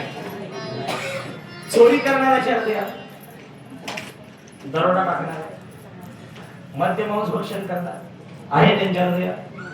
बोला की तुम्ही हा विमान नाही गेला नाही विमान नाही गेला कसं करू. आहे का त्यांच्या हृदयात. आहे. पण देव जर त्यांच्याही हृदयात असेल तर देव त्याला चोरी का बरं करायला लावतो, कथेला का बरं आणून बसवत. हा प्रश्न आहे. तुम्ही आलात म्हणून तुमच्या हृदयात आहे मी मान्य करेन. पण कथा कीर्तन ऐकतात चोरी करतात, मद्यमांस भक्षण करतात, त्यांच्या हृदयात सुद्धा आहे. हो आहे. मध्ये देव त्याला चोरी का बरं करायला लावतो. त्याचं उत्तर दिलंय. देव तुम्हाला भागवत कथेला जा हेही सांगत नाही आणि तुम्हाला चोरी कर हेही सांगत नाही. पण इथपर्यंत येण्यासाठी जी पायाला ताकद लागते तेवढं काम मात्र तो करतो. ते ताकद द्यायचं काम तेवढं करतो. एक्झाम्पल देईन तुम्हाला. लाईटीचा खांब आहे. आता या लाईटीच्या खांबावरने एक वायर तुमच्या घरामध्ये गेली. एका मीटर मध्ये एक वीज स्थिर झाली. आता तीच वायर प्रत्येक घरामध्ये वेगवेगळा सप्लाय झाला. बेडरूम मध्ये गेली, तीच वायर बाथरूम मध्ये गेली, तीच वायर स्वयंपाकघरात गेली. आता ऐका बरं का, वीज तर एकच आहे. पण बाथरूम मधल्या हीटर मधलं पाणी गरम करते, स्वयंपाकघरातल्या फ्रीज मधलं पाणी थंड करते. असं का. वीजाला कुठलं तरी एक काम करावं. हीटरला वेगळी वीज, फ्रीजला वेगळी वीज असं काही नाही का तुमच्या घरात. एकच आहे. पण एकच वीज आहे. काही ठिकाणी पाणी गरम करते, काही मशीन मधलं पाणी थंड करते. असं का. याचं हेच उत्तर आहे. वीज पाणी थंडही करत नाही, गरमही करत नाही. थंड गरम करणाऱ्या ज्या मशिनी आहेत ना त्याला ताकद द्यायचं काम वीज करत. आणि प्लग मधलं पिनच बाहेर काढल्यावर मग त्या मशीनचा काय उपयोग आहे. मशीनचा सांगला गेला बरं. या प्लग मधलं एकदा करंटच निघून गेल्यावर मग या मशीनचा काय उपयोग आहे का. लोक उचला म्हणतात वास यायला लागला, लवकर बाहेर काढा. एवढी किंमत आहे त्या देवाची. तो जोपर्यंत तुम्हाला कनेक्शन देत नाही तोपर्यंत या विजेचं या मशीनचं काही चालत नाही. मग लाखो रुपयाचे प्रॉडक्ट बसवले असतील मध्ये. महागाचा मेंदू, किडनी सुद्धा फार करोडोने विकली जाते म्हणे. डोळे सुद्धा फार लाखोने विकले जातात म्हणे. फार महागाच्या मशिनी बसवलेत. पण याचा करंटच एकदा काढून टाकल्यावर मग या अवयवाचा काही उपयोग राहत नाही. तेवढा देव महत्वाचा आहे आज आमच्यामध्ये. तैसा दयामध्ये निराम असता सर्व सुखाचा आराम. ही भ्रांती शिकावून विषय आम्हाला कळालं नाही म्हणजे या देहाचा वापर आम्ही कसा करावा. बहु मृगजळ देखोनी डोळा थुंकी अमृताचा गिळता गळाला तोडीला परिस बांधीला गळा शक्ती का लाभे. कळालंच नाही म्हणे याला संसाराच्या मागे लावून द्यावा का परमार्थाच्या मागे लावून द्यावा. जीव दुःख भोगायला लागला आणि त्याला सुख म्हणजे काय हे कळतच नाही. तुम्हाला कळावं म्हणून बोलतो. जर्शी आहेत का मांडीला. जर्शी माहित आहे तुम्हाला शेतकरी जर्शी धार गाय राहते. वासरू जर सोडलं तर आपली आई कोण हे त्याला ओळखायला येत. प्रत्येकाच्या कासाला तोंड लावते जाऊन. तिनं लाल घातली की समजून जायचं ही आपली नाही दुसरीच्या कासाला लावायला. मी जर्शीचं सांगणं गेलं बरं. ही संसारातील जर्शी नावाची जात अशीच आहे. प्रत्येकाला तोंड लावून बघते कोण सुख देईल का, कोण सुख देईल का. पैशाला तोंड लावून बघते, नातेवाईकाला तोंड लावून बघते, घरच्याला तोंड लावून बघते. सगळ्याकडनं लाता खात्यात. मग शेवटी मला फोन येतो महाराज थोडं सप्ताह असेल तर सांगा बरं. वारीला किती तारखेला जायचं हे सांगा बरं का आम्हाला. लाता खाल्ल्यानंतर आमच्याकडे येतात. ही जर्शी जात असली पण गावरान 100 गाई राहू दे. वासरू जर तिचं सोडलं तर आपली आई बरोबर त्या 100 गाईमध्ये ओळखून काढतो. संत असेच आहेत गावरान गाईप्रमाणे. किती मग कोणी कुणबी आहे, कोणी वाणी आहे, कोणी मराठा आहे, कोणी जंगम आहे, कोणी लोहार आहे, कोणी चांभार आहे, कोणी कुंभार आहे, कोणी सोनार आहे. अनेक गाई आहेत. पण वासरू जर सोडलं तर आपली आई गाई कोण हे बरोबर त्याला जसं ओळखायला येतात. या न्यायाप्रमाणे संत जगतात, कर्म करतात. हा मला कळालं नाही की आम्ही कोणाच्या वाट्याला जाऊन गेलो. कुणाच्या मागे या संसाराला झोकून द्यावं. एक दृष्टांत सांगतो आणि मग कथेकडे येतो, काही हरकत नाही. कळावं म्हणून बोलतोय तुम्हाला. या संसाराला कुणाच्या वाट्याला लावून द्यावं आम्हाला हे कळालंच. शेतामध्ये काम करताना चिंतामणी सापडला. चिंतामणी खरा, आणि त्याला त्याची किंमत माहित नाही म्हणून त्याला शिणीच्या गळ्यात बांधलं. तर चिंतामणीची किंमत फार मोठी आहे. का चिंतामणी आली हाती सदा विजयवृत्ती मनोरथी तैसा आम्ही पूर्ण कामशील निवृत्ती ज्ञान देव. ज्ञानोबाने चिंतामणीचं महत्व सांगितलं. आता महत्व माहित नाही म्हणून तो चिंतामणी शिळीच्या गळ्यात बांधला.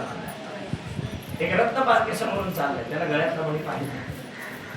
बहुतेक त्या शेतकऱ्याला त्याची किंमत माहित नाही म्हणून शिळीच्या गळ्यात बांधला असेल. त्याला जवळ जाऊन विचारलं, हा गळ्यातला मणी कितीला देणार? त्याने म्हणे तुम्ही किंमत सांगा, कितीला देणार? शेतकरी म्हणला की 7,000 रुपयाला घेऊन जा. चांगला मणी दिसतोय, काहीतरी कामाला येईल म्हणून घेऊन जा म्हणे 7,000 रुपये. त्याला मला काय बोलतोय, 7,000 रुपये किंमत असते बाय. नाही झालं तर 5,000 रुपये देतो बघ, याच्यावर रुपये नाही देणार. त्याने मला घ्यायचं असेल तर 7,000ला घे, नाही तर पुढे जा. त्यानं काही घेतला नाही, पुढे निघून गेला. दुसरा एक रत्न बारकी मागून चालला होता. त्यानं गळ्यातला मणी बघितला. त्याला विचारलं, काय म्हणे मणी किती? मणी कितीला देणार? म्हणे काय 7,000 रुपयाला भाव आहे म्हणे, घेऊन जा. खिशात त्याला काय 7,000 रुपये काढले, मोजले, देऊन टाकला म्हणे. 7,000 रुपये शेतकऱ्याने खिशात घातले, ती शेळी चालायला लागला. हे पुढे गेलेलं माघारी आलं. 5,000ला भांडून पुढे गेले. त्याला गळ्यातला मणी बघितला, गळीत मणी तर नाही. म्हणे कुठे गेला? म्हणे विकला 7,000 रुपये. काय बोलखायचं रे तो? 7,000ला मणी विकतात. बाहेर लाखो रुपये त्याची किंमत आहे, तो फक्त 7,000 विकलास. त्याला म्हणला शेतकरी, मला माहित नाही म्हणून मी विकलास. तुला माहित असं सुद्धा तू घेतला नाहीस. तू किती मूर्ख आहेस. मला माहित नाही म्हणून मी 7,000 विकला, पण तुला माहित नाही याची किंमत लाखो रुपये आहे, पण तू कसा काय घेतला नाही? तुला मूर्ख म्हणावं लागेल का नाही? सांग. आपलं असंच झालंय बरं. आज एक अज्ञानी जीव संसार करतो, यात काही नवल आहे. पण एक परमार्थिकाने सुद्धा संसारिकाची अपेक्षा करावी. तो याच्या काळात माळ आहे, त्याने सुद्धा नवसं बोलावे संसाराबद्दल. जवळजवळ प्रमाण आपल्याला पाठ आहे. संसार दुःखमूळ चौकडी म्हणजे पाठ आहे, ते सुद्धा नवसं बोलतात संसारासाठी. बरोबर आहे. आता पहिल्यांदाच भागवत आहे म्हणून काही नियम आपल्याला माहित नसतील, पण काही नियम सांगतो बघा. ज्याला संसारात सुख नसेल, ज्याला मुलं बाळा नसतील, आमच्याकडे एक पद्धत आहे. एक नारळ घ्यायचा पाण्याचा, एका कागदावर आपलं संपूर्ण नाव घ्यायचं. ज्याला मुलबाळ नसेल, एक कागदाची चिठ्ठी त्या नारळावर ठेवायची, त्याला दोरा बांधायचा आणि तो नारळ 7 दिवस या चौरंगाच्या खाली आणून ठेवायचा. हे काही इच्छित मनोरथ असेल ते पूर्ण होतात म्हणे. भागवतकार ती इच्छा पूर्ण कर. ऐका बरं, ज्याला मुलबाळ नाही म्हणून ते नारळ आणून ठेवतात, ज्याला संसारात सुख नाही ते नारळ आणून ठेवतात, ज्याचा नवरा व्यस्त आहे ते सुद्धा नारळ आणून ठेवतात. पण पुढल्या वर्षी असंच भागवत ऐकायला मिळालं, कोणच नारळ आणून ठेवलं नाही. खरंच आपला पारमार्थिक आनंद पुढल्या वर्षी मिळावा म्हणून कोणी नवसं बोललेत का? संसार सुख मिळावा म्हणून परमार्थ करणारे खूप असतील, पण परमार्थात आनंद मिळावा म्हणून परमार्थ करणारे किती जण आहेत? ज्ञान मिळवणी गावा गोविंदी गा, हे किती जण पाहायला सापडतील? बोला की ज्ञानोत्तर प्रेम रक्षणा भक्ती किती जवळ आहे? फार कमी लोक आहेत. देव प्राप्तीपर्यंत भजन करणारे खूप आहेत, पण भगवंताला डावलून जो टाळाला महत्व देतो, भजनाला महत्व देतो, त्याला खरा परमार्थिक म्हणा. मी तर म्हणे, जर भगवत प्राप्ती नंतरही टाळ वाजवते, समजून घ्या ते जगत कल्याणासाठी जन्माला आहे. येथे उपकारासाठी आले घरच्या वैकुंठी. आम्ही का जन्माला आलो? तर एकीकडे आम्ही वैकुंठात स्थिर आहोत, वैकुंठ देवाच्या मांडीला मांडी लावून बसणारे आहोत. पण आज आम्ही जे जन्माला आलो ते श्रीमद भागवत, श्रीकृष्ण कथा जगाला एका सोप्या परिभाषेत आणून ठेवावी यासाठी आम्ही जन्माला. आम्ही वैकुंठवाले अनुयाचे कारणाचे, आम्ही वैकुंठवाले अनुयाचे कारणाचे, आम्ही वैकुंठवाले अनुयाचे कारणाचे, आम्ही वैकुंठवाले अनुयाचे कारणाचे. भेद भेद बोलले दिवशी सात भाव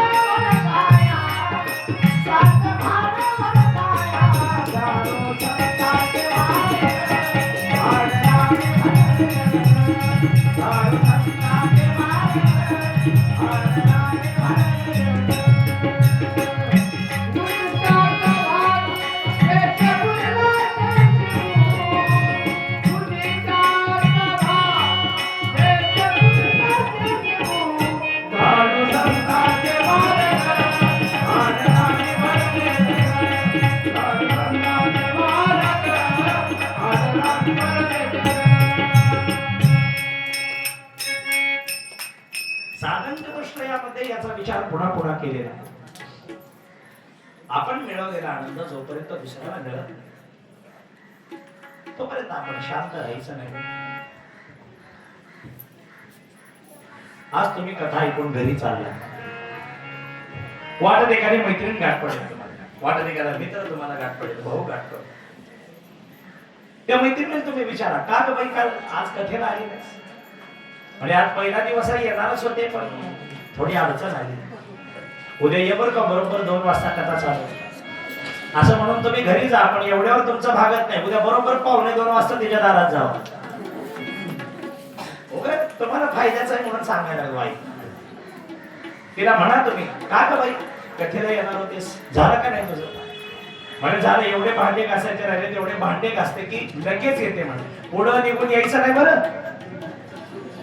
तिला भांडे घासत असेल तर तुम्ही सोडून द्या, तिचे भांडे तुम्ही धुवू लागा, तिच्या दरवाजाला तुम्ही कुलूप लावून या आणि तिला हाताला धरून आणून तिला बसवा. न जाणून जर तिचा उद्धार झाला तर अर्ध पुण्य तुम्हाला लागेल. वाट लागली त्याच्या पुण्या नाही पार, होती उपकार आले.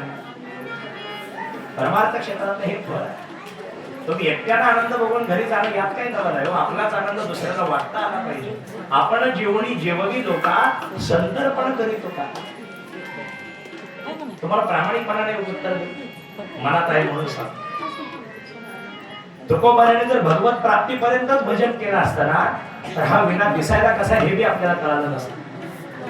हा सत्ता म्हणजे काय, हे कीर्तन म्हणजे काय, हे पारायण म्हणजे काय, हे गाथा भजन म्हणजे काय असतं हे आम्हाला कळालं नसतं. तुकोबारे भगवत प्राप्ती नंतरही भगवंताकडे देवच मागून घेतात, भजनच मागून घेतात. ज्ञान गिळोनी गावा गोविंदिगा असं वर्णन. म्हणून परमात्म्याचं व्यापक तत्व आपल्या मनात न ठेवता ते इतरांना वाटता आलं पाहिजे, समाजाला देता आलं पाहिजे. असं कोणी देत असेल तर त्याला फार मोठी भव्य अशी फलश्रुती प्राप्त होते. आता कधीमध्ये थोडी झोप लागायची शक्यता आहे, कारण रोजच आम्ही दुपारी या टायमाला झोपतो. आता अशा टायमाला कथेला आणून बसवलं असेल तर डोळा लागण्याची शक्यता आहे. त्यांच्या फायद्याचं सुद्धा सांगतो आहे. तुम्हाला झोप लागते म्हणजे काही तुमचा दोष नाही बरं का. कुंभकर्णाची बहीण आहे निद्रा देवी.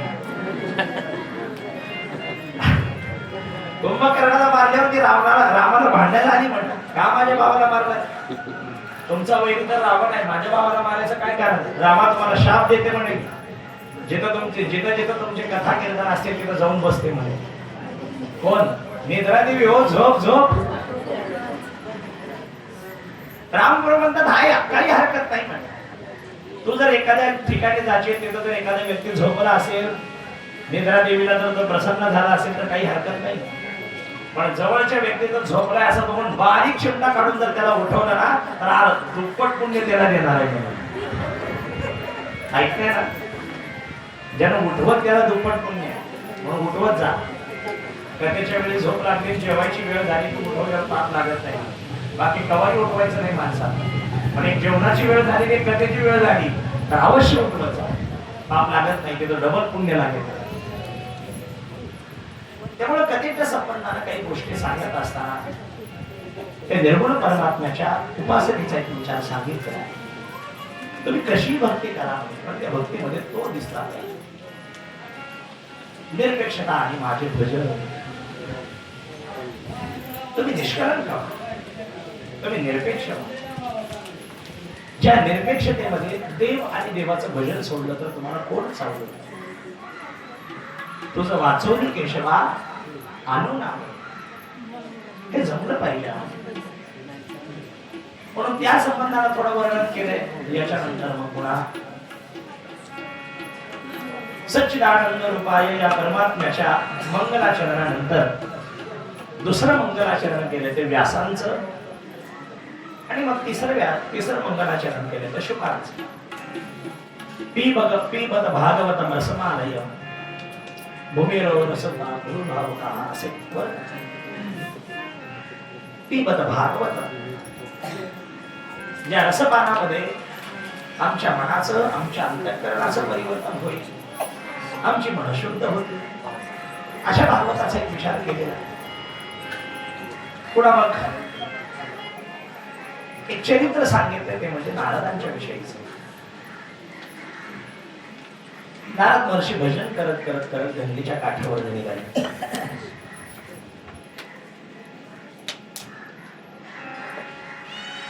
भगवत प्रभूचं स्मरण चालू आहे.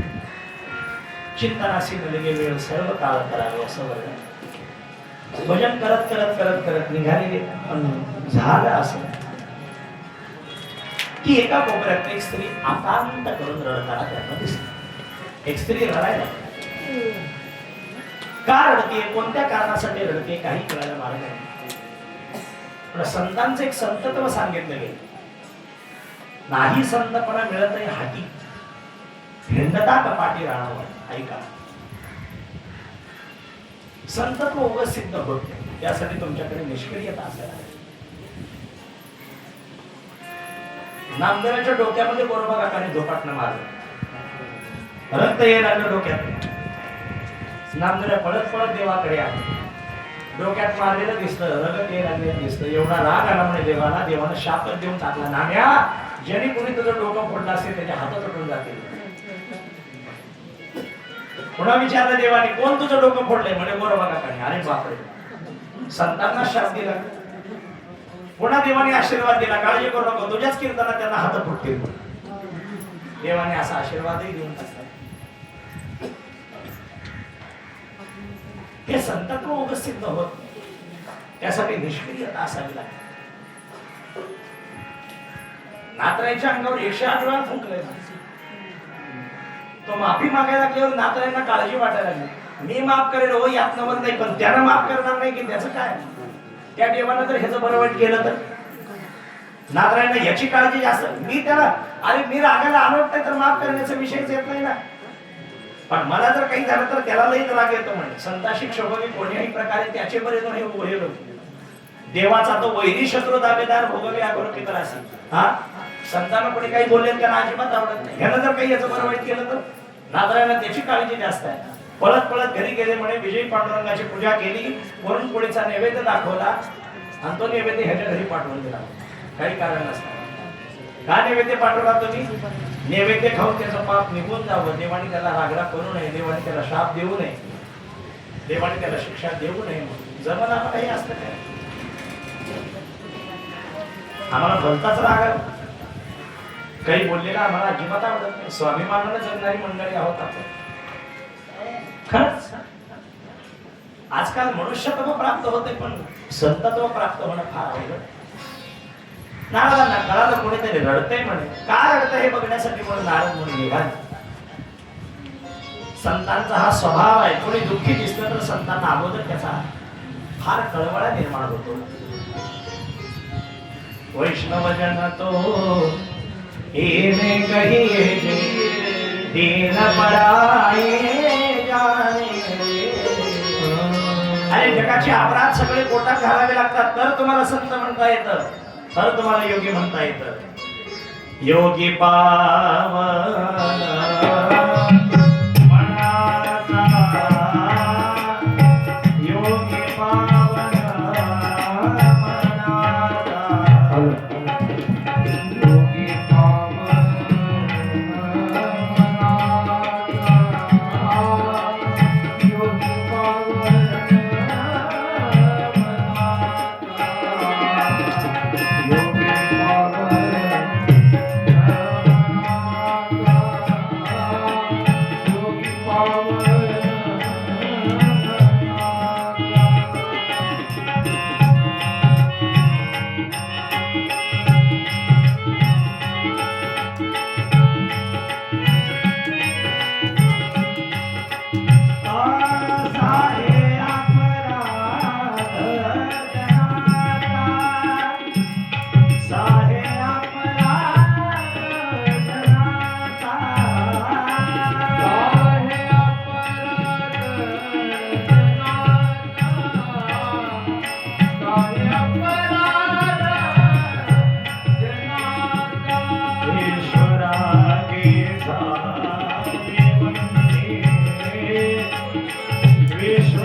संतांना दुःख कोणी दिसते रडायला लागले आता ना दुःख कोणीतरी व्यक्त करते आम्हाला ते बघवत नाही म्हणते नारद मुनी निघाले त्या स्त्रीकडे ऐका आमचं असं नाहीये एखाद्याच्या डोळ्यातले अश्रू दिसल्यावर आम्हाला कसं वाटतं थोडस बरं वाटतं पण भावकीला झालेलं सुख आम्हाला आजकाल बघवतच नाही.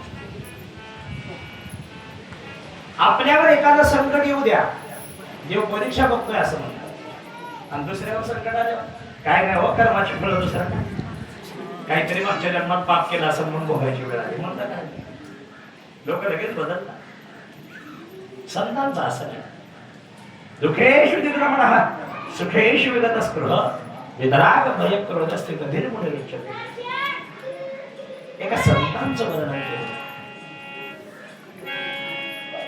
नारद मुनी निघाले लांबून पाहतायत नारद मुनी का स्त्री रडतीये दिव्य तेज आहे तिच्या चेहऱ्यावर केस विस्कटलेले डोळे बंद करून ती रडतीये मांडीवर दोन वृद्ध असणारी व्यक्ती झोपलेले म्हणेल त्या दोघांच्या डोक्यावर हात फिरवत फिरवत हिला रडायला लागली आणि त्या रडणाऱ्या स्त्रीचे अश्रू पुसण्यासाठी तिच्या पाठीमागे हजारो स्त्री येऊन थांबलेल्या होत्या सूर्याला लाजवेल एवढं तेज आहे म्हणे तिच्या चेहऱ्यावर आणि अशी स्त्री रडती काय कारण असेल कोण असेल कोणी नारद मुनी तिच्या जवळ जातात तिच्या चरणार बिंदी नतमस्तक होतात आणि विचारतात का रडत आहात तुम्ही कोण आहात कोण तुम्ही सांगा म्हणजे नारदा तुम्ही मला ओळखलं नाही भले नाही मला काय सांगावं कर्नाटकात माझा जन्म झाला महाराष्ट्रामध्ये माझं कौतुक झालं माझी स्तुती केली माझी पूजा केली लोकांनी केरळ भागामध्ये गेले तिथेही काही लोकांनी माझा आदर सत्कार केला पण थोडं गुजरात प्रांताकडे गेले आणि तिथं मात्र लोकांनी माझी हानी केली लोकांनी मला नाव ठेवलं अगं एवढी फिरली असतो या जगामध्ये मग आहेस तरी कोण सांग म्हणजे मला ओळखलं नाही तुम्ही म्हणजे नाही माझं नाव आहे भक्ती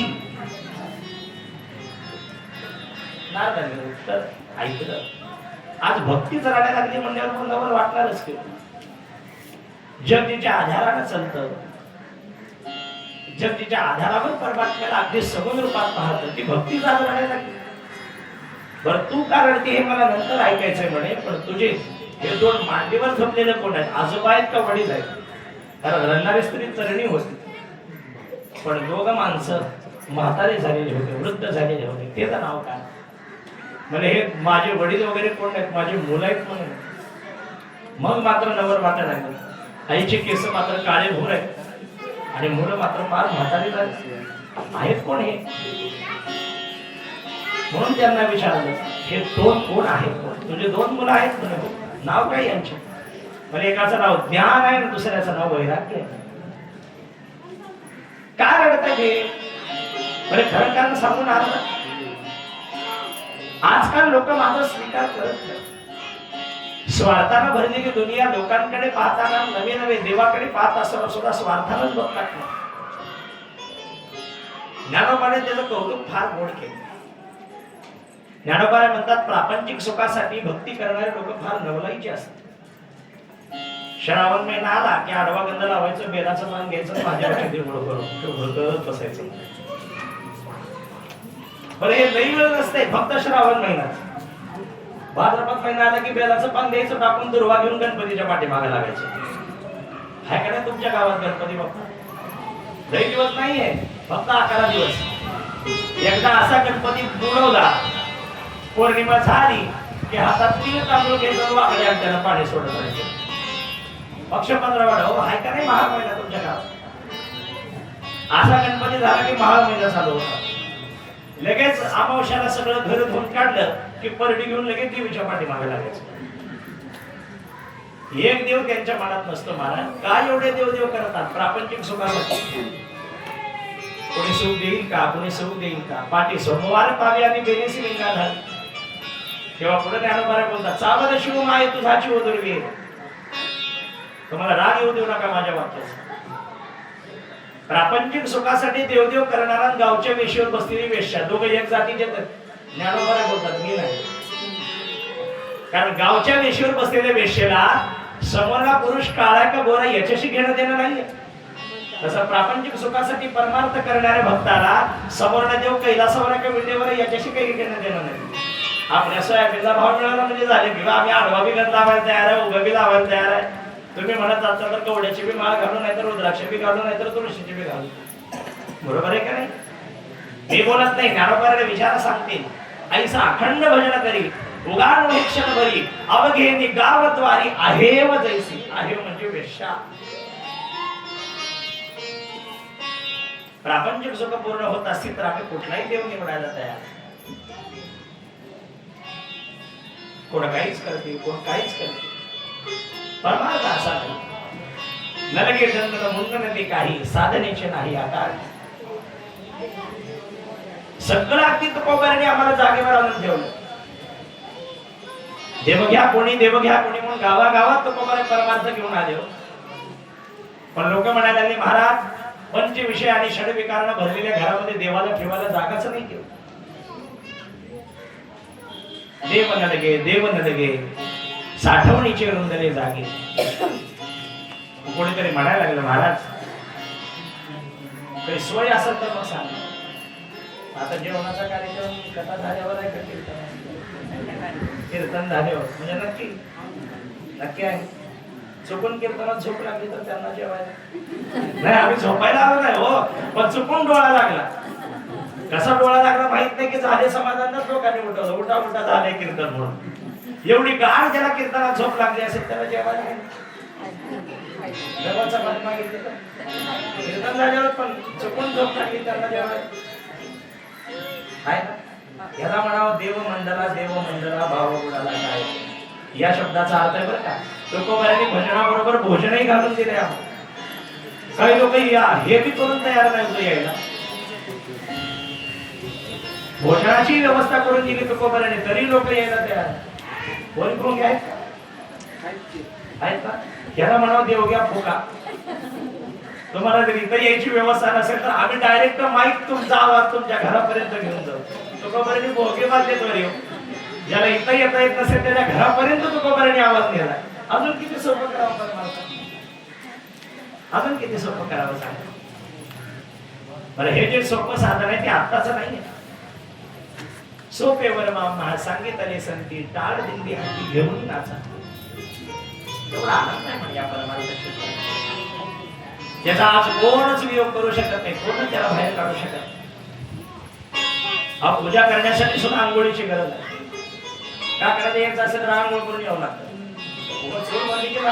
आम्ही वारकरी लगेच काकडा म्हणायला बसतो. म्हणून गोड सर्व भावे आंघोळी नरगे तोंड धुवावे अर्थ चाडजवे नरगे भ्यावे संसारा.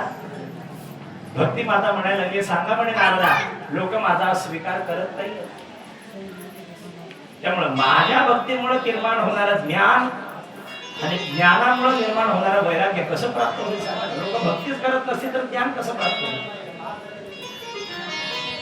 भक्ती आम्हाला शिकवते सत्य असत्याचं ज्ञान काय. थोडस ऐका, आम्ही तुम्हाला सांगतोय काय. 8 दिवस झालं कोणी जेवायलाच वाढलं नाही म्हणे, तुम्हाला फार भूक लागली. पण 8व्या दिवशी कोणीतरी पंचपक्वान्नाचं ताट तुमच्या समोर आलं ठेवून आनंद होतो का नाही? आता कधी एकदा पाणी भरवतोय, कधी एकदा केशवा माधव म्हणतोय, कधी एकदा ताटावर तुटून पडतोय, असं झालेलं असतं. पण असं सगळं करून ताटाला हात लावणार इतक्यामध्ये हळूच कोणीतरी कानात सांगितलं, खाऊ नको बघ, सगळ्यात विष घातलं. आता कसा लाग, आता हात लावू त्या ताटाला. आमची तयारी नाही का ताटाला हात लावू. हे हळूच कोणीतरी जे कानात सांगतं ना, खाऊ नको बघ, याचंच नाव आहे भक्ती. जे प्रपंच करणारा हळूच कानात सांगते, करतायच तर कर, पण विष घातले बघ. हात लावताना सावध घेणं, हात लाव. सर्व सुखाची आशा जन्म गेला, क्षण एक मुक्ती यज्ञ नाही केला. हिंडता दिशा क्षीण पावला, माया वेष्टीला जीव माझा. म्हणून तर स्त्रियांच्या मानाशा उभ्या हातात म्हणे नव्वद वरांल्यानंतर, आणि पुरुषांच्या मानाशा आडव्या हातात म्हणे.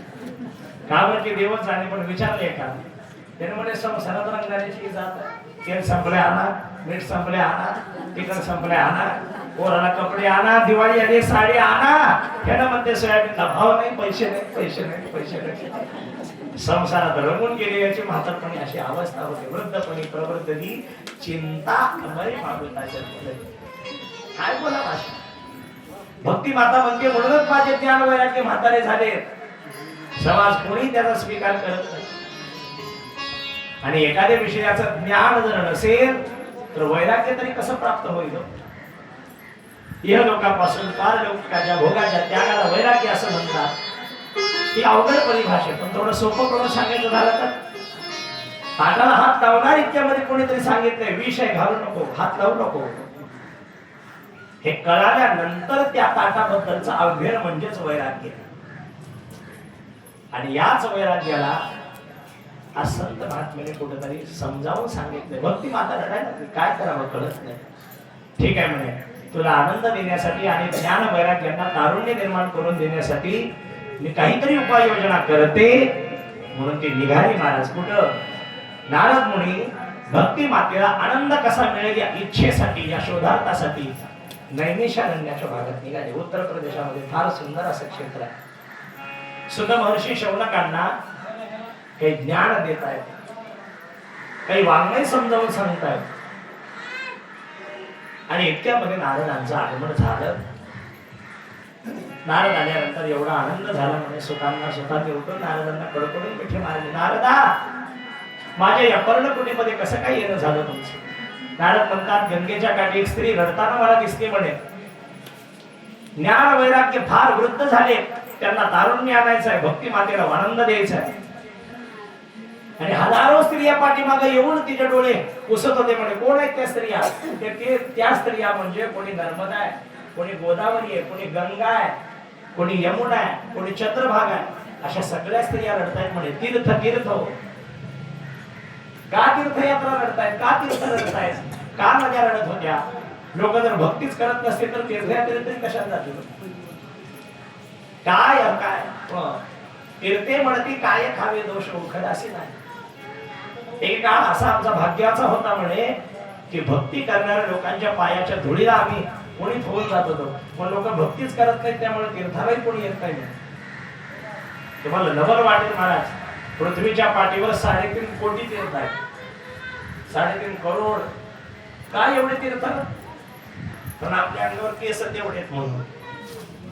आपल्या अंगावर 3.5 कोटी केस आहेत म्हणजे. एक केस शुद्ध करण्यासाठी एक तीर्थ सांगितलेलं आहे. पण हे आम्हाला तेवढं फिरणं होणार नाही म्हणून सगळं तीर्थे माध्यानं काली येते, पुंडलिका जवळून करते आंघोळी वंदिते जरा. आम्हाला चंद्रबागेची सोय करून दिली. दुपारी 12 वाजता जो कोणी स्नान करेल त्याला सगळ्या तीर्थाचं पुण्य लागतं म्हणे.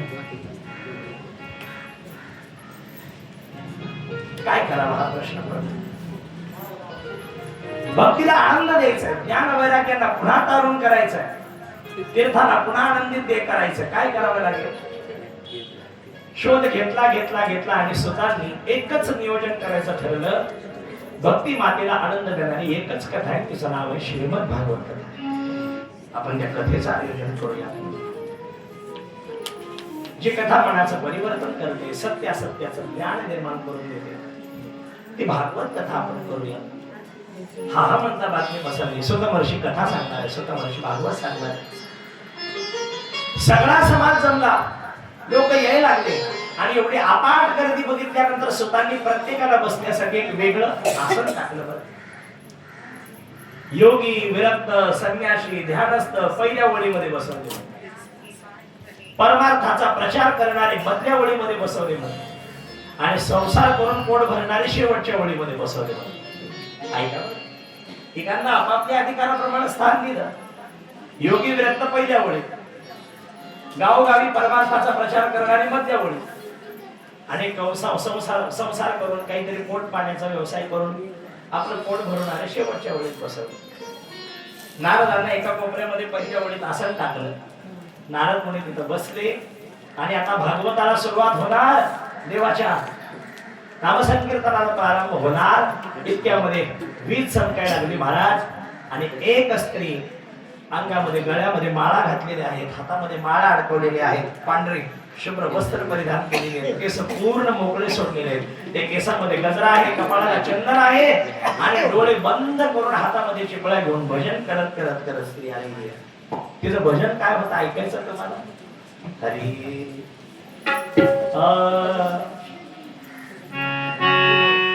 श्री कृष्ण गोविंद हरे मुरारी, हे नाथ नारायण वासुदेव. टाळी वाजवा, भजन करा सगळे.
द्वादशाक्षरी मंत्राचा जप कर. श्रीकृष्ण गोविंद हरे मुरारी, हे नाथ नारायण वासुदेव या मंत्राचा जप किंवा द्वादशाक्षरी मंत्र सांगितलेला आहे ओम नमो भगवते वासुदेवाय.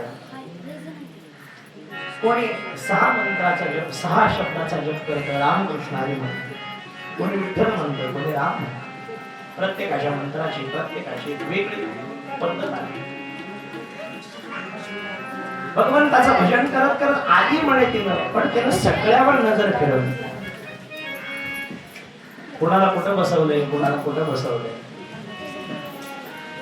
पहिल्या वेळेत विरक्त, दुसऱ्या वेळेत प्रचारक, तिसऱ्या वेळेत संसारिक. मला बसायला जागा कोण म्हणताय? भक्ती माता म्हणते बघ. नारदांनी भक्तीला बघितले, रोखून नमस्कार केला, स्वतःला ओळख करून दिली. जिच्या दुःख निवृत्तीसाठी आपण कथेचं आयोजन केलं ती आली म्हणे, पण तिला बसायला जागाच नाही. भक्तीला कुठं बसावं? काही उत्तर? त्यावेळेस सुतांनी भक्तीला बसायला 5 जागा दिल्यात असं सांगितलं जातं. आशांच्या हृदयात जाऊन बस म्हणे. या 5 जागापैकी ज्यांचं हृदय असं असेल त्यांच्या हृदयात जाऊन बस. कोणती जागा? पहिली जागा दिली जी कृष्ण कथा ऐकत असताना भगवंता व्यतिरिक्त जिच्या डोळ्यासमोर दुसरा कोणच येत नाही.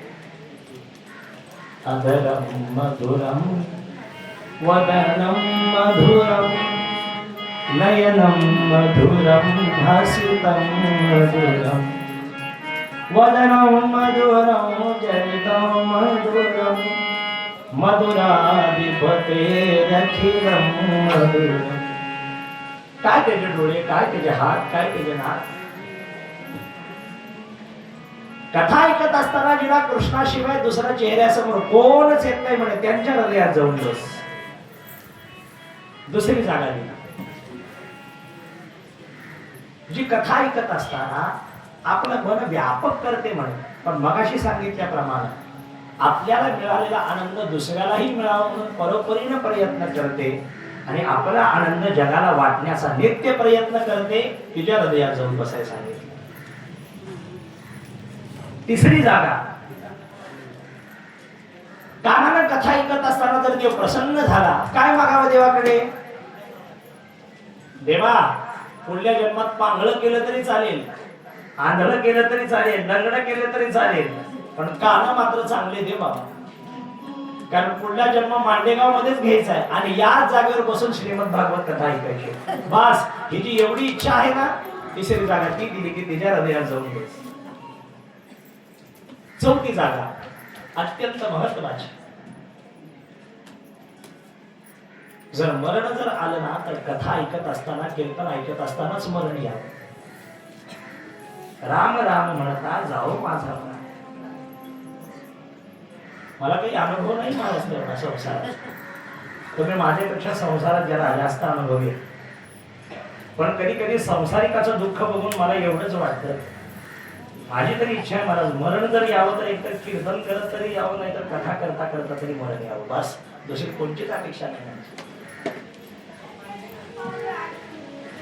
इतना तो करना स्वामी जब प्राण तन से निकले, गोविंद नाम लेकर तब प्राण तन से निकले. आम्ही कुठेही असू देवा, पण मरताना तुझं भजन करत करत मला मरण यावं. श्री वृंदावन का तट हो, यमुना का शेवट हो, मेरे मुख में तुलसी दल हो, जब प्राण तन से निकले. तेव्हा एखाद्या चंद्रभागेसारखं, एखाद्या वृंदावनासारखं तीर्थक्षेत्र असावं, यमुनेसारखं चंद्रभागेसारखं एखादा काठ असावं. भले एखाद्या पाहुण्याला सोन्याचा मणी नाही घातलं तरी तुळशीचं पान मात्र अवश्य माझ्या मुखामध्ये असावं. ही जिची मरेपर्यंत इच्छा आहे देवा, त्याच्या हृदयात जाऊन बसायचं. आणि 5वं अत्यंत महत्वाचं, तेव्हा 7 दिवस मला आता कथा ऐकायची. 6 दिवसाची कथा, 7वा काल आहे.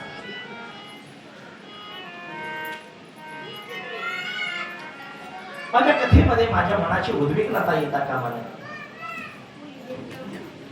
संसारात जीव रमून गेला तरी चालेल, पण कधी कधी कथा ऐकत असताना तरी त्याचं मन एकाग्र झालं पाहिजे. देवा ज्याच्या मनामध्ये तुझ्या प्रेमाशिवाय, तुझ्या भक्तीशिवाय, तुझ्या प्राप्तव्याशिवाय दुसरा कोणी आवडत नाही, त्याच्यावर देवा जाऊन बसायचं. तुम्हाला खरं सांगू का, देव अशा घराची जास्त वाट बघतो ज्या घरामध्ये स्वतःहून देवाने यावं अशी अपेक्षा. आमच्या घरी येता येत नाही, संतांच्या घरचा जाता जात नाही. संत म्हणतात देवा पाहुण्याने किती दिवस राहावं, तो आलायस माझ्या भेटीला, खरंय की, पण किती दिवस राहावं पाहुण्याने. ते पाहुणे बी नाही भारी असतात, नबरीच म्हणत. तिला स्वयंपाकाचा कंटाळ होता, त्या दिवशी तिनं विचारच केला होता, काय झालं तरी आज स्वयंपाक करायचाच नाही. नवऱ्याला सांगितलं होतं तुम्ही बाहेरच नाश्ता करा, मी काय आज स्वयंपाक वगैरे करणार नाही. असं लवकर घरातली कामं आटोपली, कूलर मध्ये पाणी ओतलं, आता मस्त पलंगावर झोपणारच होते, इतक्यामध्ये पाहुणे 4 पाहुणे घरी आले होते. आता जेवायचा टाइम आणि जवळच नात्यातले पाहुणे आले, त्यामुळे विचारावं कसं. मग तिला सहज प्रश्न विचारला, जेवून आला का जाऊन जेवण आला. आता प्रश्न कळाला का नाही, कळाला ना तुम्हाला. तिने म्हणली जेवून आलात का जाऊन जेवण आलाय. ह्यानं तिच्या पुढचं होतं, ह्यानं म्हणलं हे तर जेवून जाणार आहे, जाताना डबा घेऊन जाणार आहे. असे जर पाहुणे भेटले तर अवघडच आहे. संतांच्या घरचा देव काही जायलाच तयार नाही. वैष्णव आगरी देव सुखावला नवजे दवडोनी बाहेर घातला. संत म्हणतात देवा आम्हाला झोपायला जागा नाही, तुझी कुठे व्यवस्था करू दे. रात्रीचा कीर्तन काय चहा प्यायला घरी न्यायला बरं वाटतं, पण मुक्कामच करायचं म्हणजे कुठे व्यवस्था करायची. त्याला वेगळा पलंग द्या, वेगळा फॅन द्या, कोण सांगितले असले. म्हणून तर कुठे लांबच्या प्रवासाला गेले लई लोक म्हणतात महाराज मग थेट पंढरपूरला जायचं का कुठं पेट्रोल पंपवर झोपणार. लोक विचारतात म्हणजे रात्री झोपा असं म्हणत नाही कोणी. अवघड झाले आजकाल. संत टकावेश, अरे कुठून त्यांनी व्यवस्था करावी आहे, काय करू उपचार कोप मोडकी जर्ग. माझंच घर पडलेलं आहे म्हणे, माझी झोपडी अर्धवट आहे. नामदेवाच्या झोपडीचं वर्णन नामदेव स्वतः करतात. केळीवरी नारळी घर चंद्रमोळी. झालं कसे आली नाम. चंद्रमोळी घर बघितलं का कधी. चंद्रमोळी घर माहित नाही. एखादा चंद्रमोळी घरामध्ये एखादा पाहुणा जर आला आणि त्या पाहुण्याची जर संकष्टी असेल ना, तर त्याला चंद्र बघायला घराबाहेर जायची गरजच नाही. उभं तोंड जरी घरात वरी केलं तरी चंद्र दिसेल. अशी ज्यांची छप्पर आहेत ना घराची, त्याला चंद्रमोळी घर म्हणतात. अशा घरात देव जायला असते त्यामुळे नवल नाही या गोष्टीचं. शेवटी कंटाळून भगवंतानी संतांनी एका हातात देवाला घेतलं, एका हातात देवाची बॅग घेतली, ओढून देवाला घराबाहेर काढलं. देवाने तोंड बारीक केलं, एकदा मागं वळून घराकडे बघितलं. एखाद्या लेकराला मारून शाळेत पाठवलं, ते रडत रडत बाहेर पडताना एकदा मागं वळून बघतं बघा घराकडे. का बरं आई म्हणते का राहू दे आजच्या दिवस म्हणून. त्या अपेक्षेनं जसं मागं वळून बघतं ना, तसं देवही मागं वळून बघतं. एवढं संतांचं घर आवडत असेल का, तर आमची भक्ती कशी, आमची निष्कामता आहे, आमची नैष्ठिक आहे, आमची साधना एवढी शुद्ध आहे की त्या पलीकडे आम्हाला दुसरं काही दिसत नाही. पुढे तर भक्ती मातेचा विचार या संबंधाने केलेला आहे. वेळ जवळजवळ संपली आहे. मला यायला जरी उशीर झाला तर कुठली तरी एक वेळ माणसाला आज जर 6-6:30 वाजवले तर उद्या येणार नाही अशी गॅरंटी वाटते मला. तेव्हा आपली कधीची वेळ संपली, अजून आरतीला वगैरे वेळ होईल, तेव्हा कथा थांबवायला काही हरकत नाही. 5:15 होऊन गेले. आज वेळ लागला म्हणून काही उद्या लागणार नाही वेळ. आज जरा रस्ता खराब होता, थोड्याशा अडचणी होत्या, त्यामुळं यायला थोडासा 3 वाजला. त्यामुळं सर्वांची क्षमा मागतो, पण उद्याची कथा बरोबर 2 वाजता सुरुवात होईल. पण एक काम करा मात्र, जाताना एखादी कोणी भेटली तर तिला म्हणा चल बाई चांगलं काहीतरी ऐकायला मिळतंय, तिला येताना घेऊन या तुमच्या फायद्यासाठी म्हणून सांगतो. आणि तरी तिचं भाग्य नाही आणि तरी तिचं भाग्य. संसार करता करता वेळ घालवू नका. आपल्याकडे फक्त उद्या 5 दिवस हातात आहे. तुम्हाला एक सांगू का, प्रारब्धापेक्षा जास्त आणि वेळेच्या अगोदर कोणाला मिळालं नाही, कोणाला मिळणार बी नाही. कोणी बी असं मग लंका ही सोन्याचीच होती, द्वारका ही सोन्याचीच होती, पण लंका जळाली, द्वारका बुडाली. ते आपण शेवटपर्यंत विसरू. त्यामुळे कर्म करता करता भगवंताने चांगला चान्स दिलाय. एकेकाळी त्याला पाहण्यासाठी हजारो वर्ष तप करावं लागत होतं, 100 यज्ञ करावे लागत होते. आम्हाला फक्त अखंड हरिनाम सप्ताह करावा लागला, बस. आम्ही काहीच केलं नाही, एवढ्यातच आम्ही आनंद भोगला. आणि तोच आनंद भोगण्यासाठी आपण उद्याच्याही भागामध्ये कथेला यावं, बहुसंख्येनं उपस्थित राहावं, हे नम्रतेची विनंती करतो. आजची कथा मात्र इथंच थांबूयात. म्हणून झालेली सेवा श्री गुरूंच्या चरणी, आई वडिलांच्या चरणी आणि जमलेला सर्व संत भाविक वृद्ध समाज माता वर्गांच्या चरणी सेवा समर्पित करून याच ठिकाणी सेवेला पूर्णविराम. कुंडली कवरदा हरिविठ्ठल श्री ज्ञानदेव तुकाराम गोपाल कृष्ण भगवान की जय, शुकाचार्य महाराज की जय. हरे नमः हरे नमः हरे नमः. आरतीसाठी सर्वांनी उठून उभे राहा. आरतीचे यजमान आपण पुढे घ्यायचं. चला, मागाशी पूजा केलेली यजमान